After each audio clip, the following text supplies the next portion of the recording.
안녕하십니까. 소중한 나 무한 행복 소나무 시간입니다. 만나서 반갑습니다. 얼마 전에 우리 소중한 나 무한 행복 소나무의 아주 광팬이신 애청자인 어느 거사님께서 저에게 직접 해주신 그런 체험담입니다. 이 거사님께서 지금 나이가 이제 한 40대인 것 같아요. 40대. 뭐 많아야 아직 50이 안 되셨던 것 같은데, 이 거사님이 이제 원래는 어려서부터 불교에 관심이 없었대요. 젊어서부터 그다지 젊은 시절에는 관심이 없었는데, 이제 사회생활하면서 점점 나이가 들면서 알게 모르게 이렇게 또 점점 내가 좀 마음 공부를 해야 되겠다, 내가 요 마음 수행을 좀 해야 되겠다라는 그런 생각이 들면서 사회생활하고 이런저런 일을 겪으면서 자연스럽게 이렇게 불교 공부를 시작하게 되었다고 합니다. 그래서 이제 아주 작은 사업을 운영하고 계신다고 하는데, 이 거사님이 처음에는 감사기도를 많이 올렸대. 감사기도. 그래서 항상 마음으로 감사합니다, 감사합니다, 감사합니다 하는 그런 감사기도를 많이 올렸고, 또 실제로 그런 감사의 기도를 자꾸 올리면서 점점 정말 마음에서 이 세상에 대한, 그리고 이 존재에 대한, 그리고 자기 자신과 자기 주변에 있는 사람들에 대한 정말 그런 고맙고 감사한 마음이 막 자꾸 우러나오더래요.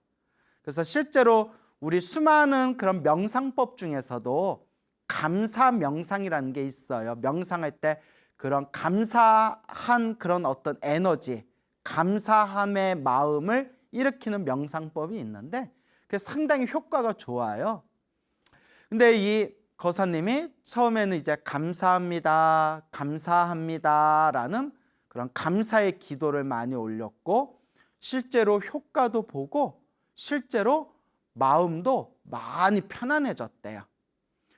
그러다가 이제 우연찮게 우리 소중한 나 무한행복 소나무를 보고 나서 본격적으로 이제 연불기도를 시작하게 되었다고 합니다. 그때부터 이제 소나무를 보고 난 뒤부터 나무아미타불 관세음보살, 나무아미타불 관세음보살, 나무아미타불 관세음보살, 매일매일 틈틈이 꾸준히 그렇게 나무아미타불 관세음보살 매일매일 연불기도를 올렸다고 합니다. 그렇게 이제 몇 개월 동안 꾸준하게 이렇게 연불기도를 올렸는데, 연불 수행을 했는데, 이 거사님 말씀이 감사기도, 그러니까 연불을 하기 전에 감사기도를 오랫동안 했는데, 감사기도를 하면서 감사합니다, 감사합니다, 감사기도를 하면서 굉장히 큰 효과를 봤지만 감사기도와 이 연불수행을 비교해 보면, 이제 두 개 다 해보셨으니까 감사기도와 연불기도를 비교해 보면 연불수행이 훨씬 더 큰 효과가 있었던 것 같다라는 말씀을 하시더라고요. 그러면서 마음도 너무 편안해졌고 주변의 일들도 많이 편안해진 걸 느끼게 되었고, 그리고 한 가지 확실한 효과 중에 하나가 인상이 변했대요. 얼굴의 인상이 싹 변했답니다. 연불기도를 시작하고 나서.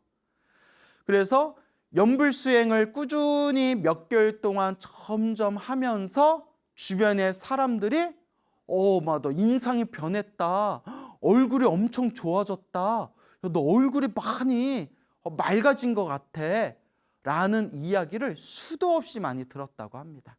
그래서 실제로 이 몇 개월 동안 연불수행을 하기 전에 자기 얼굴과 연불수행을 꾸준히 하고 난 뒤에 지금의 자기 얼굴을 이렇게 거울로 비춰보면 확연하게 자기가 스스로 느낄 정도로 얼굴이 많이 편안하고 맑아지고 깨끗해지고, 눈가의 그 눈도 많이 부드러워진 걸 느낀다라는 말씀을 하더라고요.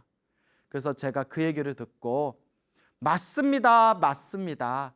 실제로 저도 주변에서 많이 체험을 했지만 기도를 많이 하시는 분들이 확실히 얼굴의 관상이 변합니다. 점점 얼굴이 맑고 깨끗해지고 얼굴에 정말 관상이 변하게 된다. 저도 우리 기도 많이 하신 그런 불자님들한테 이제 그런 자신의 얼굴이 점점 맑고 깨끗하게 변해가는 걸 실제로 느낀다. 주변에서 다들 얼굴이 많이 부드러워졌다. 얼굴이 편안해졌다라는 말을 많이 듣는다. 기도하면서부터 정말 얼굴이 많이 편안해지고 부드러워졌다라고 말씀하시는 그런 불자님들 이야기를 제가 자주자주 들은 바가 있습니다. 그래서 요 거사님께서 이제 꾸준하게 연불 수행을 하면서 그렇게 이제 인상도 많이 변하게 됐고, 그 여러분 인상이 변했다, 관상이 변했다는 것은 내 업의 에너지가 점점 변하고 있다는 거예요. 그래서 관상, 인상이 점점 좋아지고 있다. 얼굴의 인상이 점점 좋아진다는 것은 관상이 점점 좋아진다는 뜻이고, 관상이 좋아지고 있다는 것은 점점 내 업의 에너지가 점점 좋은 쪽으로 바뀌어 나가고 있다라는 그런 의미가 되겠습니다. 그래서 여러분, 뭐 나 관상 바꾸려고, 나 좋은 관상으로 바꿔야지 해가지고 막 억지로 막 얼굴 고치고 뜯어 고치고 할 필요가 없습니다. 마음을 잘 못 쓰는 사람들은 당장 얼굴을 바꾸고 고쳐도 시간이 지나면 고친 얼굴도 또 점점 안 좋게 변한다고 합니다. 근데 정말 중요한 것은 내 마음을 편안하고 내 마음을 잘 닦고 그리고 내 마음을 잘 공부해 나아간다면 여러분들도 주변 사람들한테 너 인상이 많이 변했다, 너 관상이 많이 변했다, 더 좋아진 것 같아 라는 말을 들을 수가 있을 겁니다. 그래서 그 거사님이 이제 꾸준하게 연불하면서 그래서 우리 소나무에서 항상 이야기해 드리는 대로 늘 복과 선업을 지으려고 노력하신다고 합니다. 그래서 당신도 개인적으로 사업을 하기 때문에 사업하면서 좀 빚이 많지만 빚이 있는 그런 상황 속에서도 내 형편껏, 자기 형편껏 이렇게 주변에 이웃들에게 널리 베풀고 보시하고 또 여러 시설에 가서 봉사활동도 하고, 그렇게 보시와 그런 봉사활동을 통해서 복과 선업과 공덕을 닦으려고 그렇게 노력하고 계신다고 합니다. 근데 그런 자기가 좀 힘든 상황에서, 빚이 있는 상황에서도 그래도 복을 짓고자 하는 마음으로, 공덕을 닦고자 하는 마음으로 주변에 보시하고 그렇게 시설 같은 데 가서 불우한 이웃들을 위해서 그렇게 봉사활동을 꾸준히 하다 보니까 너무 마음이 편안하고 정말 마음이 행복하다라는 느낌이 그렇게 내면에서 막 우러나오는 그런 솟구치는, 기쁨이 솟구치는 그런 아주 그런 좋은 긍정적인 감정이 든다고 합니다. 근데 이 거사님이 참 대단하신 게 뭐냐면 매일매일 연불하고 또 이제 주변에 보시하고 또 공덕을 지어 나가면서 한 번도 자기 자신을 위해서 저 잘되게 해주세요 라는 그런 축원은 하지 않는답니다. 정말 대단한 거죠. 우리 사실 절에 다니시는 수많은 불자님들이 계시지만 절에 다니는 대부분의 불자님들은 나 잘되게 해주세요, 우리 가족 잘되게 해주세요, 나 잘되고 우리 가족 잘되고 내가 일이 술술 풀리게 해주세요, 나와 우리 가족 행복하게 해주세요, 이렇게 나의 것이라는 좀 집착이 강하지 않습니까? 근데 그 거사님께서는 꾸준히 그렇게 연불하고 그렇게 복을 짓고 그렇게 공덕을 닦아 나아가면서도 나 잘 되게 해주세요, 저 잘 되게 해주세요 라는 축원은 올리지를 않는답니다. 그러면 어떻게 하느냐, 제가 듣고 깜짝 놀랐거든요. 아니 어떻게 일반 머리 기른 제가 불자가 어떻게 이런 거룩한 마음을 낼 수 있을까 깜짝 놀랐는데, 그 거사님은 연불하고 복을 지을 때마다 항상 마음으로 발언하기를, 제가 연불을 한 공덕이 있거나 제가 지금 복을 지은 공덕이 있다면 이 모든 공덕을 하나도 남김없이 모든 중생들에게 다 회양하겠습니다. 이 공덕으로 모든 중생이 괴로움에서 벗어나고 모든 중생이 행복하게 해주십시오. 이렇게 이제 항상 축원을 올리고 발언을 한다고 합니다. 제가 깜짝 놀라면서 아유, 거사님은 전생에도 수행자였을 거다. 그렇지 않고선 이번 생에 그런 거룩한 마음을 내기가 쉬운 일이 아니다. 내가 지은 공덕을 하나도 남김없이 일체 모든 중생들을 위해서 다 내가 회양하겠다, 베풀겠다라는 마음을 일으킨 것 자체가 정말 대단하다, 대단하시다라고 그렇게 제가 덕담을 해드렸습니다. 그런데 이제 이 거사님이 한 번도 자기 자신을 위해서는 그렇게 축원을 올리지는 않았지만 딱 한 번 정말 간절하게 염불하면서 자기 자신을 위해서 부처님께, 관세음보살님께 저 좀 살려주십시오, 저 좀 도와주십시오 라고 그렇게 이제 불보살님을 향해서 간절하게 기도한 적이 있었다고 합니다. 그게 무엇인고 하니, 예전에 몸살, 심한 감기 몸살을 걸린 것처럼 몸이 너무나 아프더래요. 그냥 이불 위에 쓰러져 가지고 도저히 일어나기 힘들 정도로 온몸의 근육통과 온몸의 통증이 너무 심해 가지고 정신을 차릴 수가 없을 정도였대요. 그래서 우리가 너무 힘들고 괴로울 때 우리 불자들을 의지할 게 뭐밖에 없겠습니까? 그렇죠, 부처님밖에 없지 않습니까? 불보살님에게 의지하는 수밖에 없지 않습니까? 그때 간절하게 염불하고 간절하게 염불하다가 너무나 힘들고 괴로워서 부처님, 보살님 도와주세요, 부처님, 보살님 도와주세요 라고 처음으로 자기 자신을 좀 도와달라고 그런 마음으로 간절하게 이렇게 누워가지고 염불을 했답니다. 얼마나 힘들었겠어요. 너무 힘들어서 죽을 것 같습니다. 부처님, 보살님 도와주십시오 라고 했는데, 그 염불하다가 이렇게 지쳐서 잠이 들었대요. 몸이 너무 아프고 아픈 가운데 부처님 도와주세요 염불하다가 이렇게 탈진하듯이 잠이 들었는데, 이제 생생한 꿈을 꾼 거예요. 생생한 꿈을 꿨는데, 그 생생한 꿈 속에서 이렇게 눈앞에 부처님 불상이 보이더래요. 불상이 보이는데, 그때 옆에 어떤 사람이 쓱 나타나더니 자기를 이렇게 데리고 불상 앞으로 데리고 가더래요. 옆에 어떤 사람이 자기를 불상 앞에 이렇게 데려오더니, 자, 여기 불상 앞에서 부처님 앞에서 인사 올려라, 절을 하십시오 라고 이렇게 얘기를 하더래요. 그래서 옆에서 이제 부처님한테 절하라고 하니까 이렇게 그 눈앞에 보이는 큰 불상 앞에서 부처님께 이렇게 정성스럽게 삼배를 올렸대요. 정성스럽게 이렇게 절을 올리고 인사를 드리고 난 뒤에 꿈에서 탁 깼는데 몸이 아주 상쾌하고 가볍고, 그 꿈꾸기 전에 그렇게 몸이 욱신욱신 몸이 아팠는데 그 아픈 게 흔적도 없이 싹 사라졌더라 합니다. 순간 이게 가피구나.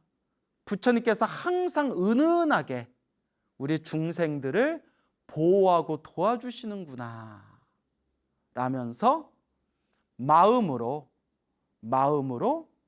부처님의 가피에 대한 그런 확신이 더욱 깊어지고 불심이 더욱 깊어지는 그런 계기가 되었다고 합니다. 그래서 이 거사님이 지금도 열심히 봉사활동 하시고 주변에 좋은 보시, 나눔도 하시고 그리고 지금도 열심히 연불수행하면서 그렇게 아주 신행생활을 잘하고 있는 그런 정말 모범되는 그런 불자님, 그분의 직접 체험하신 이야기를 제가 들었던 걸 여러분들에게 소개해드리는 바입니다. 참 대단하죠? 그래서 여러분들도 항상 기도하실 때 나만 잘되게 해주세요 라고 기도하지 마시고 기도의 마지막에는 반드시 사홍서원, 중생을 다 건지겠습니다.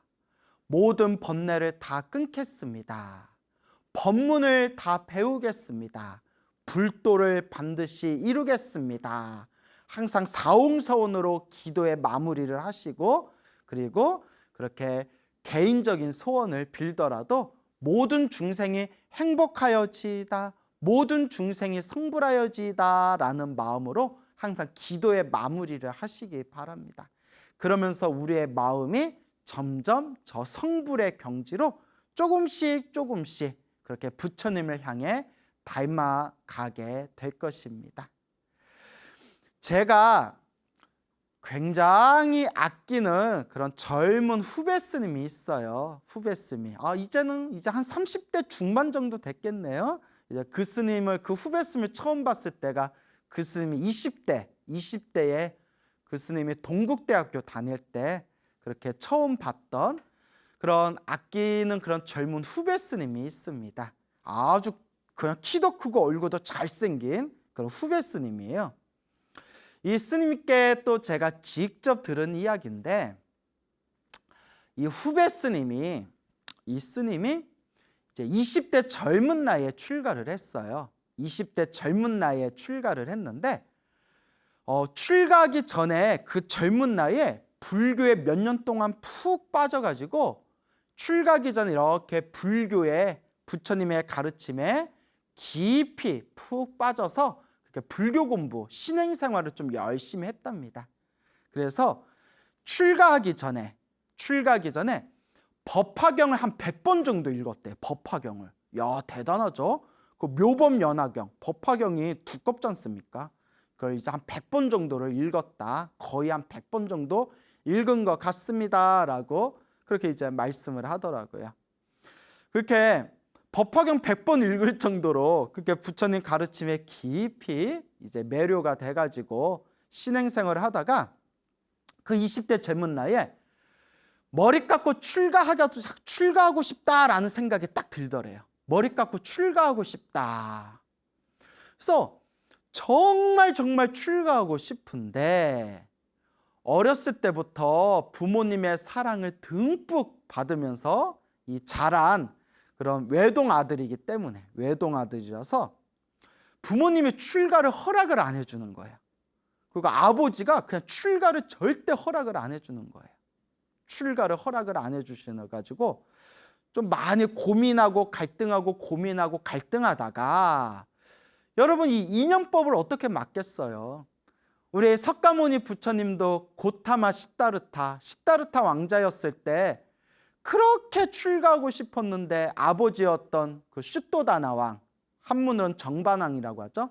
아버지 정반왕이 그렇게 출가를 못하게 붙들고 막았지만 결국은 시다르타 왕자가 이제 출가를 하고 결국은 이제 위대한 그런 깨달음을 얻고 부처님이 되셨지 않습니까?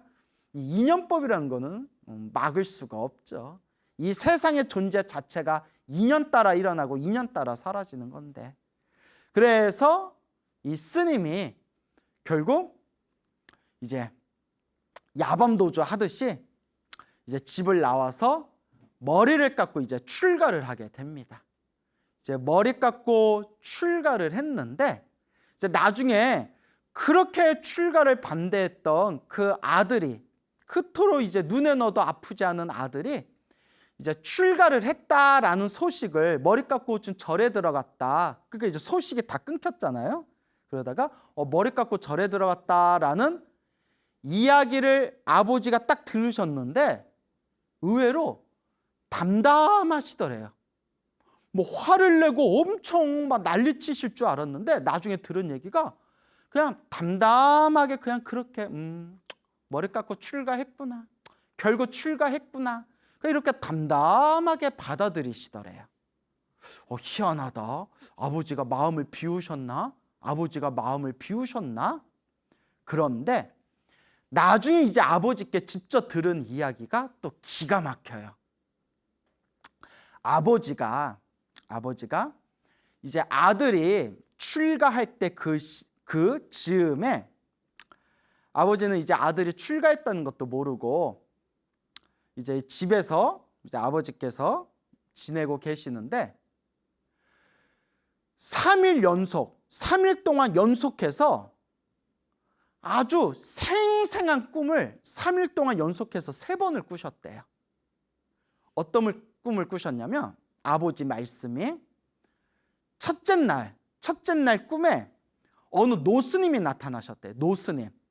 이렇게 노스님이 나타나셔서 가스레인지 위에다 동글동글한 냄비 3개를 이렇게 올려놓고 이제 냄비 3개를 올려놓고 아직은 때가 아니다 이런 말씀을 하더래요. 잘 기억해 두세요. 동그란 냄비 3개를 올려놓고 아직은 때가 아니다 하고 노스님이 이야기하시더래요. 그래서 잠에서 이렇게 깼대요. 그러니까 너무 생생해서 이거 좀 뭔 꿈이야? 이게 무슨 꿈인가? 그 다음날 둘째 날에 또 꿈을 꾸셨는데 그 노스님이 또 나타나셨대요. 노스님이 나타나셔서 그 똑같은 그 동그란 냄비 3개에다가 물을 올려놓고 물을 팔팔 끓이시더래요.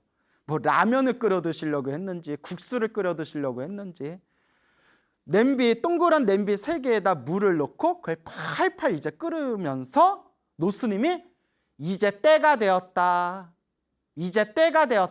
이렇게 말씀하더래요. 이제 때가 되었다. 그 잠에서 이렇게 딱 깼대요. 아버지가 이제 때가 되었다.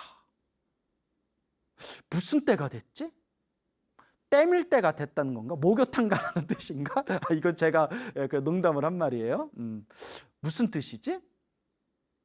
그리고 3번째 3일째 되는 날 이제 마지막 3번째 꿈을 꿨는데 아주 생생하게 꿈속에서 그 아들이 그러니까 그 출가한 이제 제 후배 스님 아들이 소 있죠. 큰 소를 타고 아들이 큰 소를 타고 담벼락을 와르르르르 무너뜨리면서 소를 타고 담벼락을 무너뜨리면서 밖으로 확 나가더래요. 담벼락을 무너뜨리면서 소를 타고 밖으로 나가는데 순간 하늘 위에 있는 수많은 하늘의 신들과 지상에 있는 수많은 사람들이 막 박수를 치면서 뭐 환호성을 지르면서 막 기뻐하고 덩실덩실 춤을 추더래요. 사방에서 하늘에 있는 신들과 땅에 있는 사람들이 막 박수치고 막 기쁨의 고함을 지르고 덩실덩실 춤을 추고 그러면서 아들은 소를 타고 담벼락을 무너뜨리면서 그냥 마치 무수의 뿔이 혼자서 가는 것처럼 막 길을 가더래요. 잠에서 딱 깼대요. 이게 무슨 꿈인가? 이 3일 동안 무슨 꿈인가? 하다가 우연히 뭘 보셨냐면 여러분 우리 이제 여기 우리 PD님이 영상에 이렇게 사진 하나 올려주실 거예요. 우리 대한불교 조계종을 상징하는 마크가 있어요. 그 마크를 우리는 불법승 삼보를 상징한다 해서 삼보 마크, 삼보륜 마크라고 불리는 대한불교 조계종을 상징하는 마크가 있거든요. 여기 사진 보이시죠? 동그라미 안에 동그란 점 3개가 찍혀 있는 거예요. 그게 불법승 삼보를 뜻하거든요. 순간 아버지가 깜짝 놀라면서, 여러분들 눈치채셨죠? 꿈에서 노스님이 나타나셔서 동그란 냄비 3개를 올려놨다고 했잖아요. 그 동그란 그 냄비 3개를 올려놓은 위치하고 똑같이 생겼더래요. 대한불교 조계종 삼보 마크하고 똑같은 그 모습, 그 위치대로 꿈에서 노스님이 나타나셔가지고 그 동그란 냄비를 올려놓고 아직은 때가 아니다, 첫째 날 말씀하시고, 둘째 날은 물을 팔팔 끓이면서 이제 때가 되었다. 그리고 세 번째 날은 아들이 소를 타고, 불교에서 소가 상징하는 게 뭐예요? 불교에서는 소를 깨달음에 상징하거든요.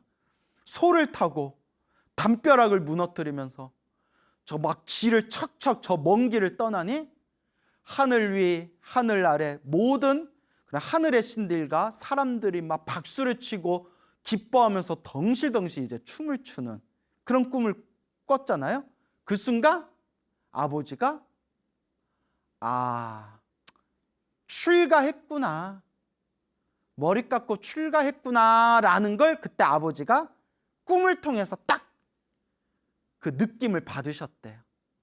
그리고 아버지가 이미 꿈에서 그걸 이제 느끼셨으니까 마음을 이렇게 비워놓고, 이제 담담히 이제 마음을 비워놓고 아들이 이제 출가했다라는 이야기를 나중에 들으신 뒤에도 이미 마음으로 짐작을 했기 때문에 그냥 그러려니 이렇게 이제 담담하게 이제 마음을 그렇게 이제 비우시고 받아들이셨다고 해요. 근데 그렇게 이제 아들이 출가하는 걸 반대하셨지만 지금은 그 누구보다도 독실한 불자로서 이제 출가한 스님이 된 아들을 아주 자랑스러워 하신대요. 예, 참 훈훈한 결말이죠.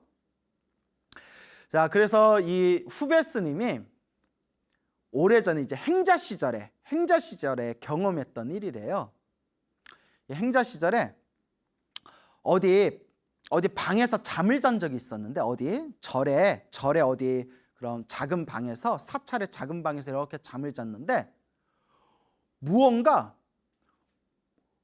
한밤중에 그냥 시커먼 꿈틀꿈틀거리는 어떤 뭔가 큰 덩어리가 가슴을 꽉 누르면서 온몸이 완전히 가위에 눌려버렸대요.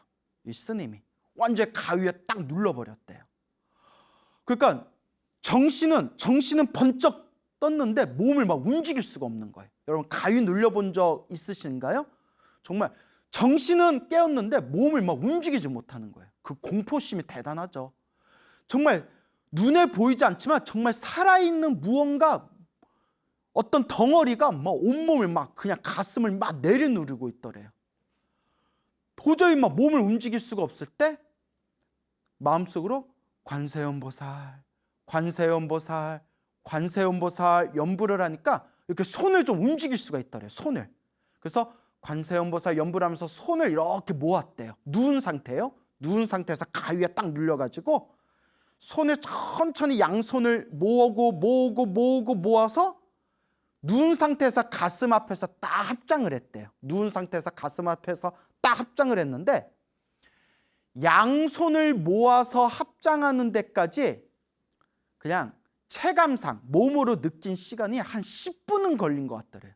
10분 동안 그 젖먹던 그 힘까지 다 쏟아부으면서 가슴 앞에서 이렇게 합장을 한 거예요.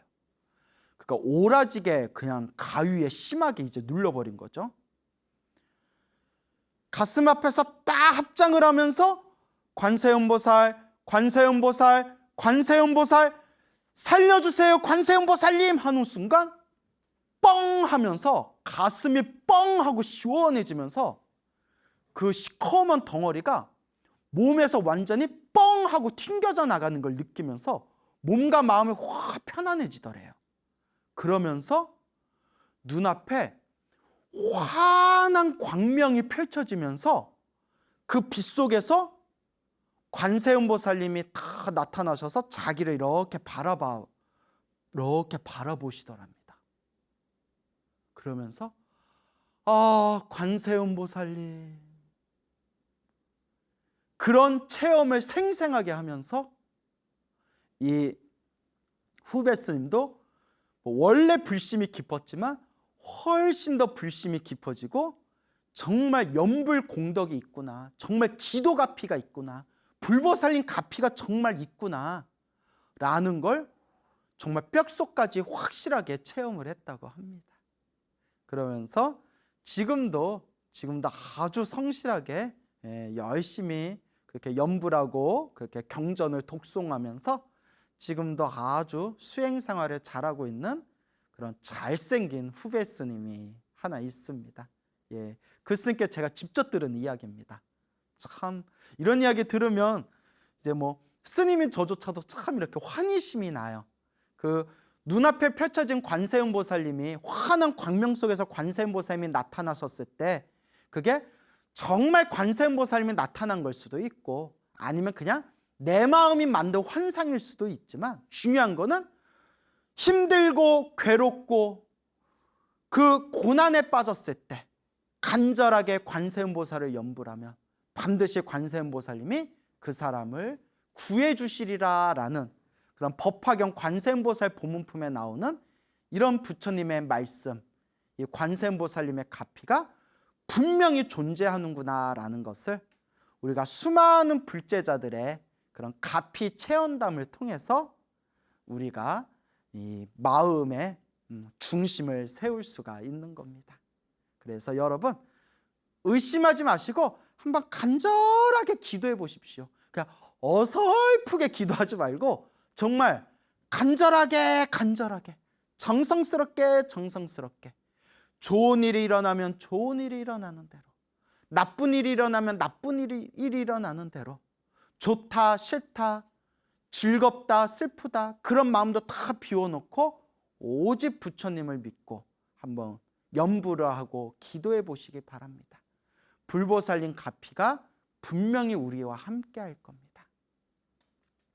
그리고 또 제가 아끼는 또 다른 또 후배 스님이 있어요. 그 스님도 이제 30대인 스님인데 제가 또 아끼는 그런 아주 착한 좋은 후배 스님이 있는데 이 스님이 또 저한테 직접 해준 얘기예요. 아주 착해요. 참 제가 좋아하는 스님인데 이 후배 스님이 이제 출가한 지 한 10년 됐나? 머리 깎고 출가한 지 한 10년 됐는데 나름 밖에서 명문대에 다닌 그런 인재예요. 이제 머리도 똑똑하고 그리고 착하고.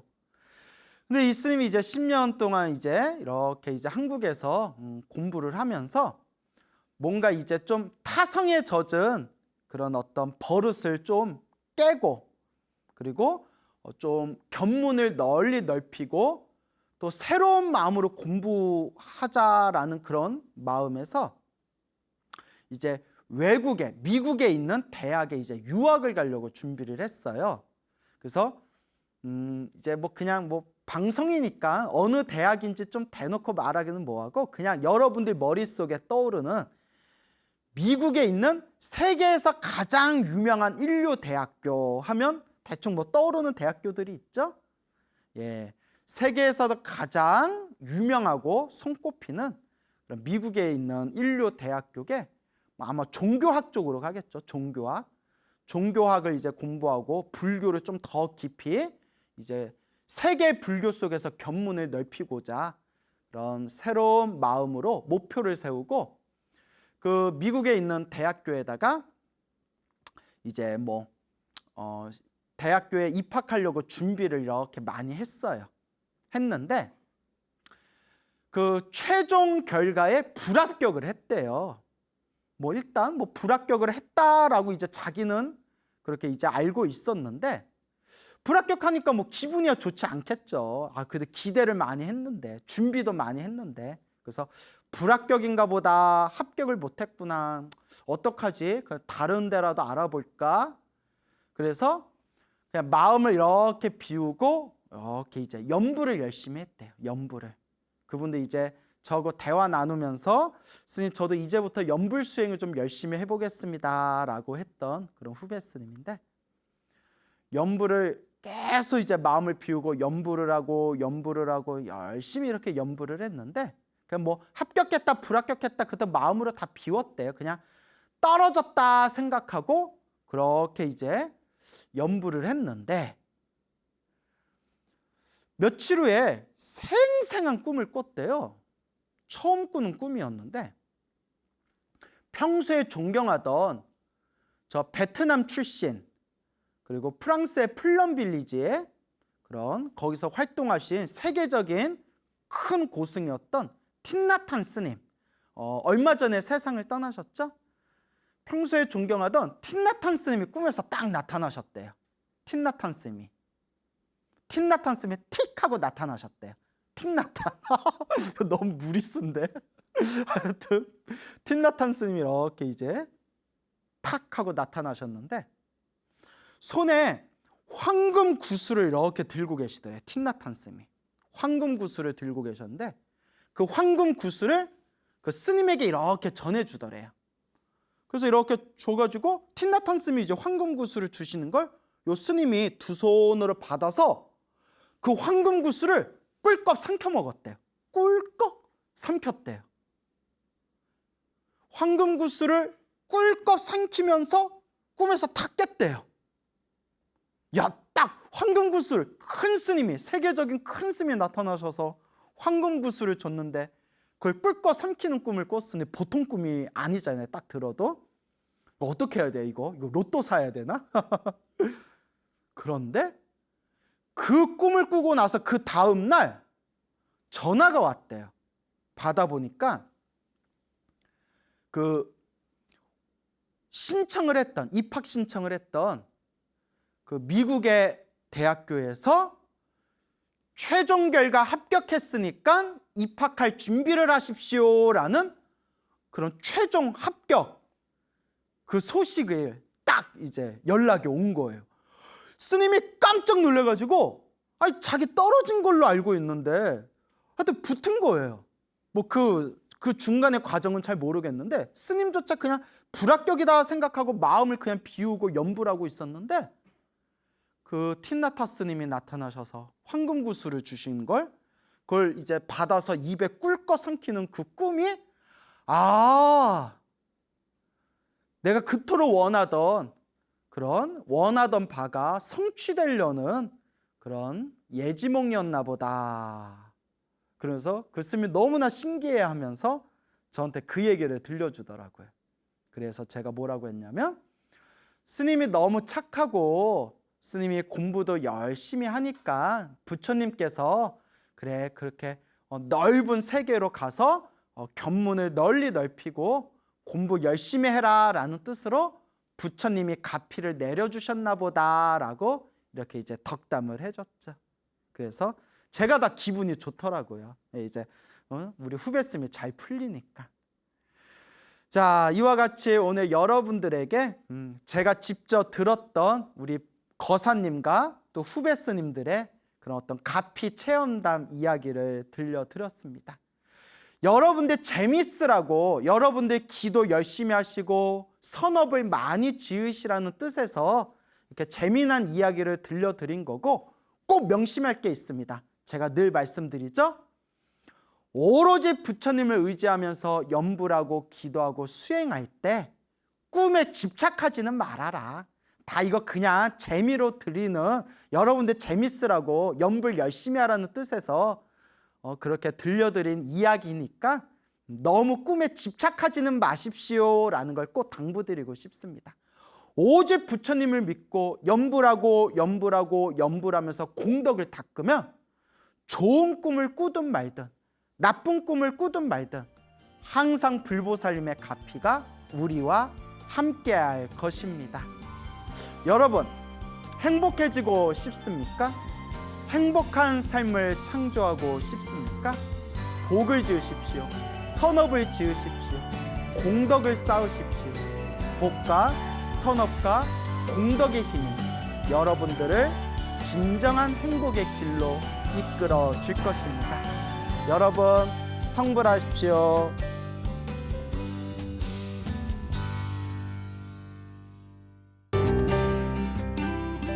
안녕하십니까. 소중한 나 무한행복 소나무 시간입니다. 만나서 반갑습니다.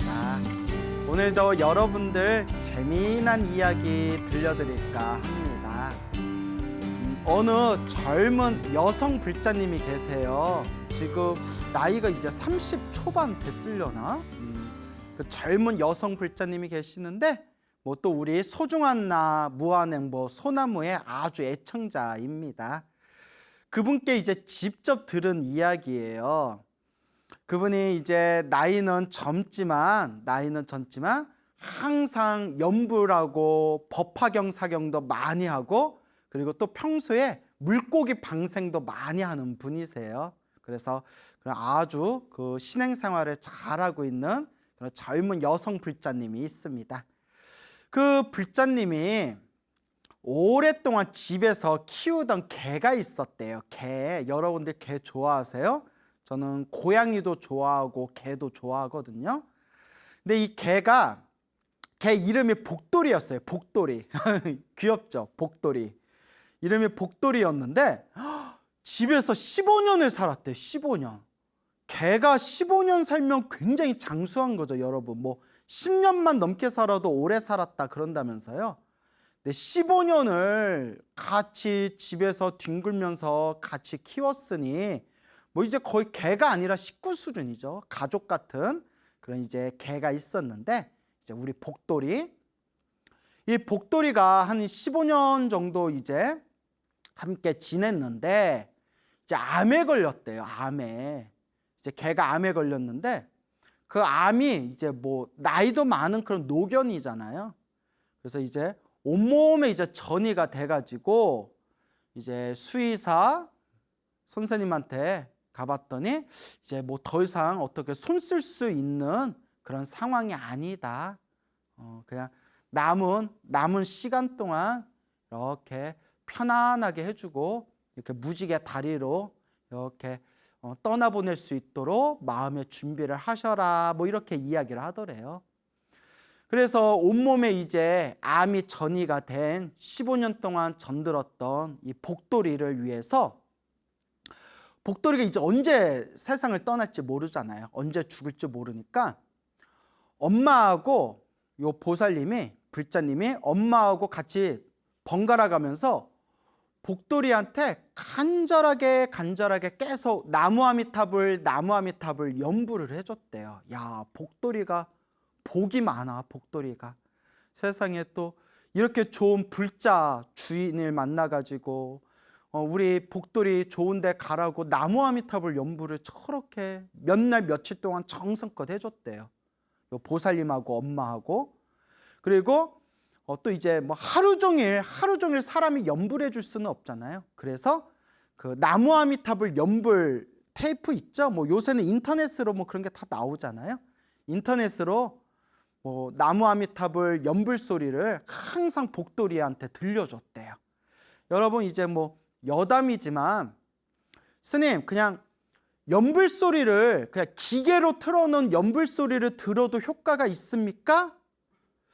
저는 그래도 사람이 해야 효과가 있는 거 아닌가? 저도 그렇게 생각했는데 그 대만이나 중국의 큰 스님들 법문을 보면 기계로 틀어놓은 연불 소리도 들어도 효과가 있다라고 하시더라고요. 그냥 연불 자체, 그 연불 소리 자체에 이미 에너지가 있기 때문에. 자, 그래서 그 복돌이를 위해서 요 불자님하고 요 어머님하고 몇 날 며칠 동안 복돌이한테 나무아미타불 연불해주고, 그리고 계속 그 나무아미타불 연불 소리를 계속 이제 귀에다가 들려줬대요. 그런데 이제 며칠이 지나서 복돌이가 이제 죽었어요. 숨이 끊겼어요.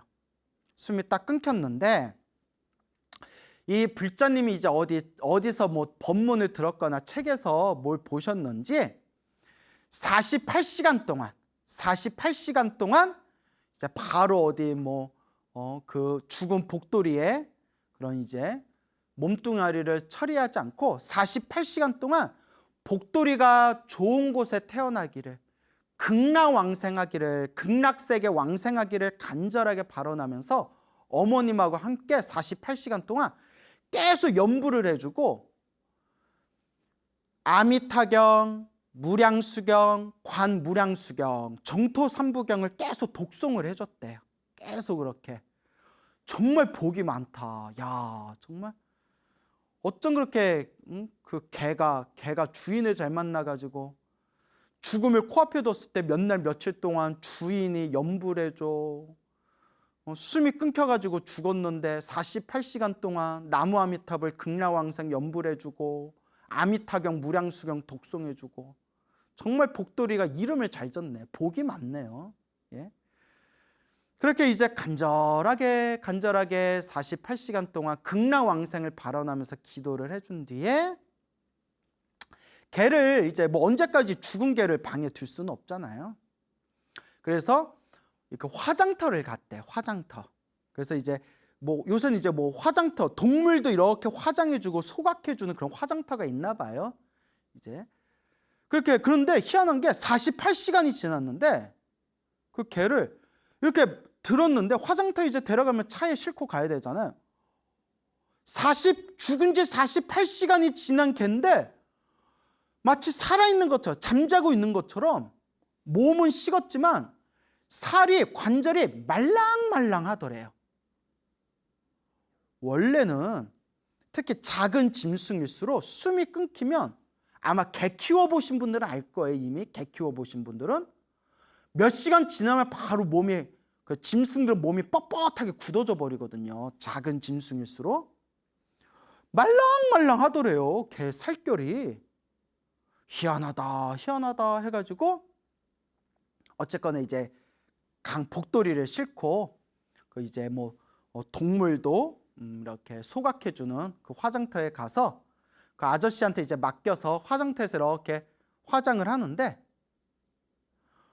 아저씨가 그 개를 받아가지고 이렇게 화장하려고 이렇게 이제 만져보고 준비를 했을 거 아니에요? 개가 죽은 지 얼마 안 됐네요. 뭐 죽은 지 뭐 얼마 되지도 않았네요. 뭐 몇 시간도 안 됐네요. 이렇게 얘기하시더래요. 그래서 아니에요, 죽은 지 48시간 지났어요 했더니 그 화장해 주시는 아저씨가 그런 소리 하지 말라고. 아니 걔가 48시간이 지났는데 이렇게 말랑말랑할 수가 없다고 하고 끝까지 믿지를 않으시더래요. 당연하죠. 그 화장하시던 아저씨는 당신이 지금까지 그 살아왔던, 그리고 당신이 만져보고 경험했던 그런 당신의 경험치가 있을 거 아니에요. 당신의 상식선에서는 이 작은 개가 죽은 지 48시간이 지났는데도 이렇게 살이 말랑말랑하다는 건 있을 수 없는 일이라는 거예요. 믿지를 않더래요. 그리고 불자님이 막 미치고 팔짝 뛰겠죠. 이거 진짜 죽은 지 48시간 됐는데 저희가 만져봐도 신기해요. 근데 뭐 믿거나 말거나 뭐 그걸 뭐 어떻게 증명하겠어요. 뭐. 그래서 그렇게 이제 화장을 잘 하고 그렇게 이제 잘 마무리를 했답니다. 복돌이를. 그래서 그렇게 이제 복돌이를 위해서 염불해주고 무량수경, 아미타경, 정토삼부경도 간절하게 독송해주고 복돌이의 극락왕생을 위해서 그렇게 이제 염불공덕을 지어줬는데, 얼마 지나지 않아서 어머님이 생생한 꿈을 꿨대요. 꿈속에 처음 보는 그런 곳이었는데 그 안개같이 희미한 그런 사람 형체의 희미한 수많은 존재들이 왔다 갔다 하더래요. 딱 느낌이 뭔가 영가, 우리가 불교에서는 그 죽은 혼을 영가라고 하잖아요. 뭔가 영가일 것 같은 그런 느낌 들지 않아요? 안개같이 그런 희미한 사람 모양의 수많은 형체들이 왔다 갔다 하고 있는데, 그곳에 어떤 남자가, 훤하게 생긴 남자가 환한 미소를 지으면서 엄마를 이렇게 쳐다보더래요. 이제 엄마가 꿈을 꾼 거예요. 엄마가 자기를 환하게 생긴 미소를 생생하게, 환한 미소를 지으면서 어떤 남자가 자기를 이렇게 웃으면서 쳐다보는데 엄마가 처음 보는 남자였대요. 얼굴이 생생하게 기억이 나신대요. 처음 보는 남자인데 자기도 모르게 너무 반가워하면서 복돌아 하고 외쳤대요. 그 남자를. 소름 끼쳐. 처음 보는 남자지만 환한 미소를 지으면서 엄마를 이렇게 쳐다보는 걸 보고 복돌아 하고 이렇게 외쳤대요. 복돌아. 그러니까 그 복돌아 하고 외친 순간 남자가 이렇게 미소를 지으면서 이렇게 인사를 하면서 멀리 휙 하고 이렇게 멀리 사라지는 그런 꿈을 딱 꾸면서 어머니가 잠에서 딱 깼대요. 딱 봐도 그냥 꿈만 볼 것 같으면 아, 복돌이가 좋은 곳에 갔나 보다 이런 생각이 들죠. 그 불자님이 당시 이렇게 경험하신 그 복돌이 이야기를 해주면서 이제 물어보신 게, 스님, 우리 복돌이가 극락세계에 태어난 겁니까? 라고 물어보시길래 아, 나야 모르죠. 저야 모르죠. 뭐 극락세계에 태어났는지 안 태어났는지는. 그런데 꿈만 볼 것 같으면 이제 사람의 모습에 환한 미소를 지으면서 인사하고 떠난 거 보니까 제가 이제 솔직하게 얘기를 했죠. 극락세계까지 태어났는지는 내가 잘 모르겠고 적어도 인간 이상의 좋은 몸을 받은 것 같다. 적어도 인간 이상의 그런 좋은 몸으로 복돌이가 태어난 것 같다. 그리고 연부를 열심히 해줬으니까 극락세계에 태어났을 수도 있겠죠. 그렇게 얘기를 하면서 정말 그 강아지 복돌이가 정말 복이 많구나. 정말 복이 많구나. 비록 개로 태어났지만, 축생으로 태어났지만 전생에 한 가닥 성근이 있어서, 전생에 한 가닥 선업이 있어서 이렇게 좋은 불자, 불교 신자인 주인을 만나서 그렇게 15년 동안 좋은 주인 밑에서 편안하게 살다가 죽을 때에도 저렇게 연불소리 들으면서 좋은 곳으로 갔구나, 참 주인 잘 만난 복 많은 개구나라고 그렇게 이제 덕담을 드렸습니다. 그렇죠. 여러분, 사람도 똑같이 사람으로 태어나도 복이 많은 사람이 있고 좀 복이 없는 사람이 있듯이 짐승들도 똑같은 것 같아요.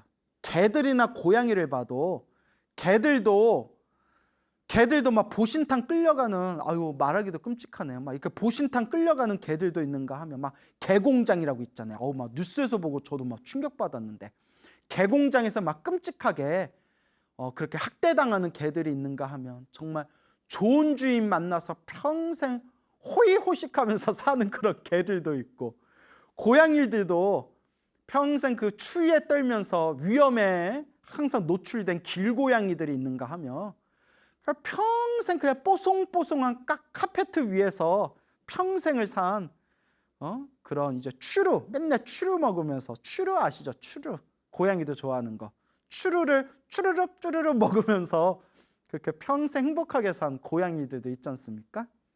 아, 짐승들도 다 지들 복이 있구나. 그것도 다 자기들 복이겠죠. 그러니까 우리도 항상 복과 선업을 많이 짓고 공덕을 닦을 수 있도록 노력해야 됩니다. 항상 우리 부처님 경전에도 나오고 수많은 큰 스님들도 말씀하셨지만 중생들은 다들 자기 복대로 살아간다. 다 자기가 지은 업대로 살아가더라. 그러니 복과 선업과 공덕을 닦는 불자가 되어야 하겠습니다. 어느 또 여성 불자님이 계셨어요. 이제 여성 불자님이 계셨는데 아마 나이는 한 40대 될 거예요. 40 안팎 정도 될 텐데, 이분이 이제 처음에는 불교를 잘 모르다가 이제 부처님의 가르침을 만나서 이제 불교 공부를 이제 열심히 하기 시작했는데, 이분이 젊은 시절에 지었던 그런 죄책감, 큰 죄책감이 하나 있어요. 무엇인가 하면, 뭐 저도 자세한 얘기는 모르지만 뭐 이런 얘기 좀 자세히 또 물어보기도 그렇잖아요. 젊은 시절에 낙태를 한 경험이 있대요. 낙태를. 뭐 남자친구하고 사귀다가 애가 들어섰는데 어떻게 서로가 책임지지 못하는 상황이라서 뭐 낙태를 했을 수가 있겠죠. 그래서 이제 자궁에 있는 아이를 떼어난 그런 경험이 있었는데, 그게 두고두고 그게 이제 죄책감으로 남아 있는 거예요. 그러니까 아이에 대한 미안함이겠죠.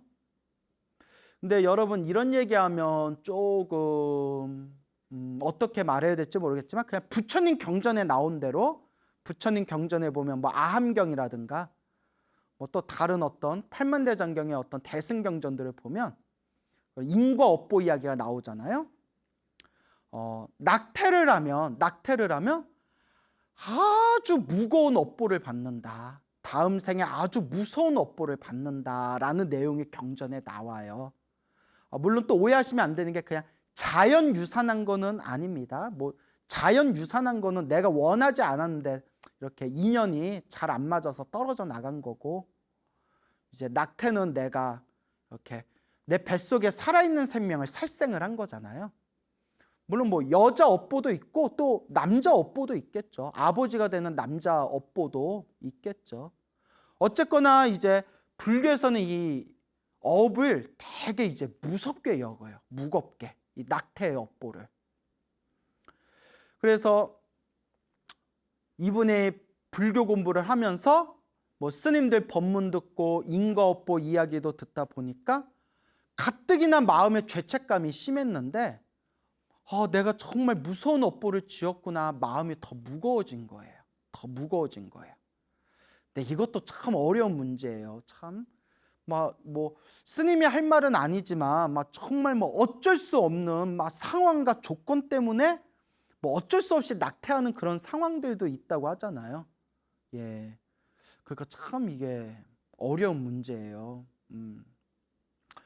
그래서 이분이 너무나 이제 마음이 무거워서 이 죄책감도 자기가 이 죄책감도 녹이고 그 뱃속에 있던 아이에게 조금이라도 그 아이를 위한 마음으로 그 아이에게 참여하는 마음으로 기도를 열심히 이제 하기 시작했대요. 그래서 매일매일 금강경을 독송하고 매일매일 연부를 열심히 했대요. 매일매일 금강경을 독송하고 시간이 날 때마다 꾸준히 이렇게 연부를 하면서 이 아이가 그때 뱃속에서 세상을 떠난 이 아이가 부디 좋은 곳으로 가기를 그렇게 참여하는 마음으로 간절하게 기도를 했대요. 그렇게 이제 기도를 하면서 그렇게 몇 개월의 시간이 지났을 때 생생한 꿈을 꿨대요. 꿈을 꿨는데 꿈속에 갓난아이가 보이더래. 갓난아기가. 좀 무섭다. 갓난아기가 딱 보이는데 아이가 힘이 하나도 없이 그 온몸에 힘이 축 처져가지고 아이가 시름시름 앓고 있더래요. 아기가 시름시름 앓고 있는데 그걸 보면서 그 불자님이 막 가슴이 찢어질 듯 아프더래요. 꿈속인데도 그 시름시름 앓고 있는 아기를 보면서 막 가슴이 찢어질 듯이 아파가지고 아기를 이렇게 어루만져주면서 막 이렇게 연부를 해줬대요. 아기야 하면서 간절하게 그 꿈속에서도 간절하게 아기한테 연부를 해줬는데 순간 아기가 몸에서 환한 빛이 나면서 아기가 갑자기 그 시름시름 그 죽을 듯이 앓고 있던 아기가 갑자기 확 살아나면서 아기 몸에서 환한 빛이 나면서 저렇게 멀리 허공으로 싹 이렇게 사라지는 꿈을 꾸면서 꿈에서 딱 깼는데 그렇게 막 눈에서 눈물이 나오면서도 가슴은 편안하더래요. 막 눈물은 막 서럽듯이 눈물이 나오면서 가슴은 편안한데 순간 뭐 그동안 불교 공부하고 스님들 법문 들은 게 있으니까 이게 업장소멸인가 보구나. 그 아기가 계속 떠들고 있다가 이 아기가 부처님 가피로 이제 좋은 데 갔나 보구나라는 생각이 들더랍니다. 그러면서 그렇게 하염없이 울면서 이렇게 부처님께 감사합니다. 부처님 감사합니다. 아기야 미안하다 라고 하셨던 그런 어느 여성 불자님의 이야기를 들은 바가 있습니다. 그래서 여러분, 사람은 다 자기만의 사연이 있고 또 자기들만의 어떤 또 말로써 다 표현 못할 곡절들이 있지 않습니까? 그래서 뭐 스님이 제가 뭐 이러쿵저러쿵 결혼도 안 해본 제가 이러쿵저러쿵 뭐 말할 수 있는 문제는 아니라고 생각합니다.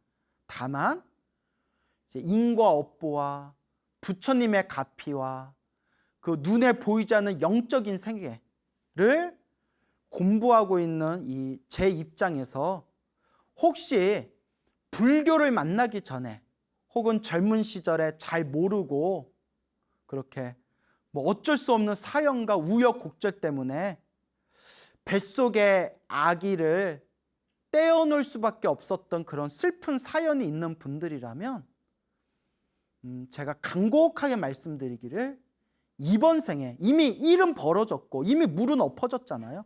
어떡하겠어요? 물을 다시 담을 수는 없잖아요. 이번 생에 정말 간절하게 미안하고 죄송하고 정말 참회하는 마음으로 그 아기를 위해서, 뱃속에서 떼어난 그 아이를 위해서, 이 아이가 부처님의 품 안에서 부디 행복하기를 그렇게 간절하게 기도를 하고 염불을 해주시기 바랍니다. 그 아이를 위해서 간절하게 염불하고 공덕을 닦으시기 바랍니다. 그래서 물이 엎어진 거는 담을 수는 없지만 그 엎어진 물을 우리가 닦을 수는 있고, 하얀 옷에 튄 김치국물을 우리가 어떻게 뭐 원래 상태로 되돌릴 수는 없지만 정성껏 빡빡 빨아서 최대한 하얀 상태로 돌려놓을 수는 있지 않습니까? 그래서 혹시라도 그런 어떤 사연이 있는 분들이라면 그렇게 떠나보낸 아이를 위해서 부처님, 우리 이 아이들을 부디 괴로움에서 벗어난 행복한 세계로 이끌어 주십시오. 아이야 아이야, 부디 부처님의 품 안에서 행복하여라 라고 간절하게 그렇게 평생 참회하는 마음으로 기도를 올리시기 바랍니다. 자, 이렇게 눈에 보이지 않는 그런 어떤 영적인 세계들이 있는 것 같아요, 여러분. 그래서 불교에서는 뭐 지장경이라든가 아귀 보응경이라든가 수많은 팔만대장경에 보면, 그런 심지어 니까야 같은 초기 경전에서도 아귀라고 나오거든요. 아귀, 배고픈 굶주린 귀신들을 천도시키는 그런 내용들이 나오고 있습니다. 그래서 우리 눈에 보이지 않지만 눈에 보이지 않는 정말 어떤 그런 영적인 세계가 있는 것 같다. 하지만 그런 영적인 세계에 대해서 우리가 또 미신을 가져서는 안 됩니다.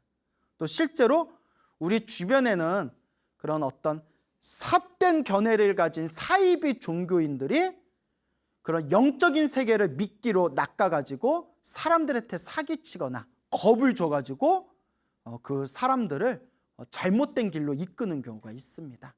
그래서 눈에 보이지 않는 영적인 세계가 있다 하더라도 거기에 대해서 맹목적인 미신을 가질 필요는 없고, 중요한 것은 내 몸을 닦고 내 마음을 닦고 내 복과 선악과 공덕을 닦는 마음으로 그렇게 이제 염불하고 기도하고 수행하면 되는 겁니다. 그 곡성 전라남도죠. 전라남도 곡성에 태안사라는 절이 있어요. 태안사라는 우리나라 그 구산선문이라는 그런 구산선문 안에 들어가는 아주 그런 이름이 널리 알려진 절이 있는데, 이 태안사라는 이 사찰이 오랫동안 한국 불교에서 굉장히 그런 아주 그런 영광된 위치를 차지한 그런 천년고찰, 천년의 역사를 가진 사찰인데, 그 태안사가 6.25 전쟁 때 그쪽에 아주 그런 뭐 공비들도 많았고 아주 그냥 크고 작은 전쟁들이 계속 터지면서 전투가 벌어지면서 6.25 전쟁 때 거기에 완전히 그냥 불에 타서 그렇게 소실이 됐대요. 그래서 6.25 전쟁 이후로도 거의 30년 가까이 폐사지로 남았을 정도로 그런 이제 좀 천년의 고찰이면서 또 현대 한국 불교에서 또 그런 가슴 아픈 역사를 간직하고 있는 그런 곡성의 태안사라는 절이 있습니다. 그 태안사가 지금 같은 그런 사격을 다시 유지하면서 널리 이제 중창불사가 될 수 있었던 게 우리 한국 불교, 현대 한국 불교의 큰 스님이셨던 청화 큰 스님, 그 연불 수행을 많이 하셨던 그런 청화 큰 스님께서 그 태안사에 맨몸으로 들어가셔가지고 그 태안사를 지금의 사격으로 이제 일구셨던 그런 이제 역사가 있습니다. 청화 스님께서는 이제 오래전에 세상을 떠나셨죠. 청화 큰 스님을 기억하시는 분들 한결같은 말씀이 정말 자비롭고 언행이 일치되신 분. 사실 저도 그렇지만 말과 행동이 일치하기가 쉽지 않거든요. 근데 정말 옆에서 보고 위에서 보고 밑에서 보고 거꾸로 봐도 항상 언행이 일치되셨던 자비보살이다라고 지금도 많은 분들이 그렇게 회상을 하시더라고요.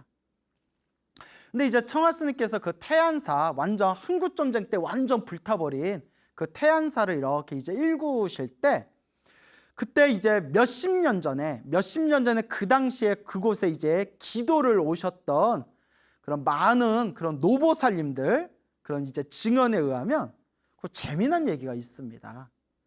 그 태안사에 이제 큰 스님이 이제 머무르시면서 거기에 이제 법당을 짓고 거기서 이제 법을 펼친다라는 소문이 불자들 사이에서 널리 퍼지면서 이제 노보살님들 혹은 이제 많은 그런 이제 불자님들, 그 당시 이제 불자님들이 이렇게 이제 태안사에 대해 많이 이렇게 기도하러 오셨는데 새벽기도 올라갈 때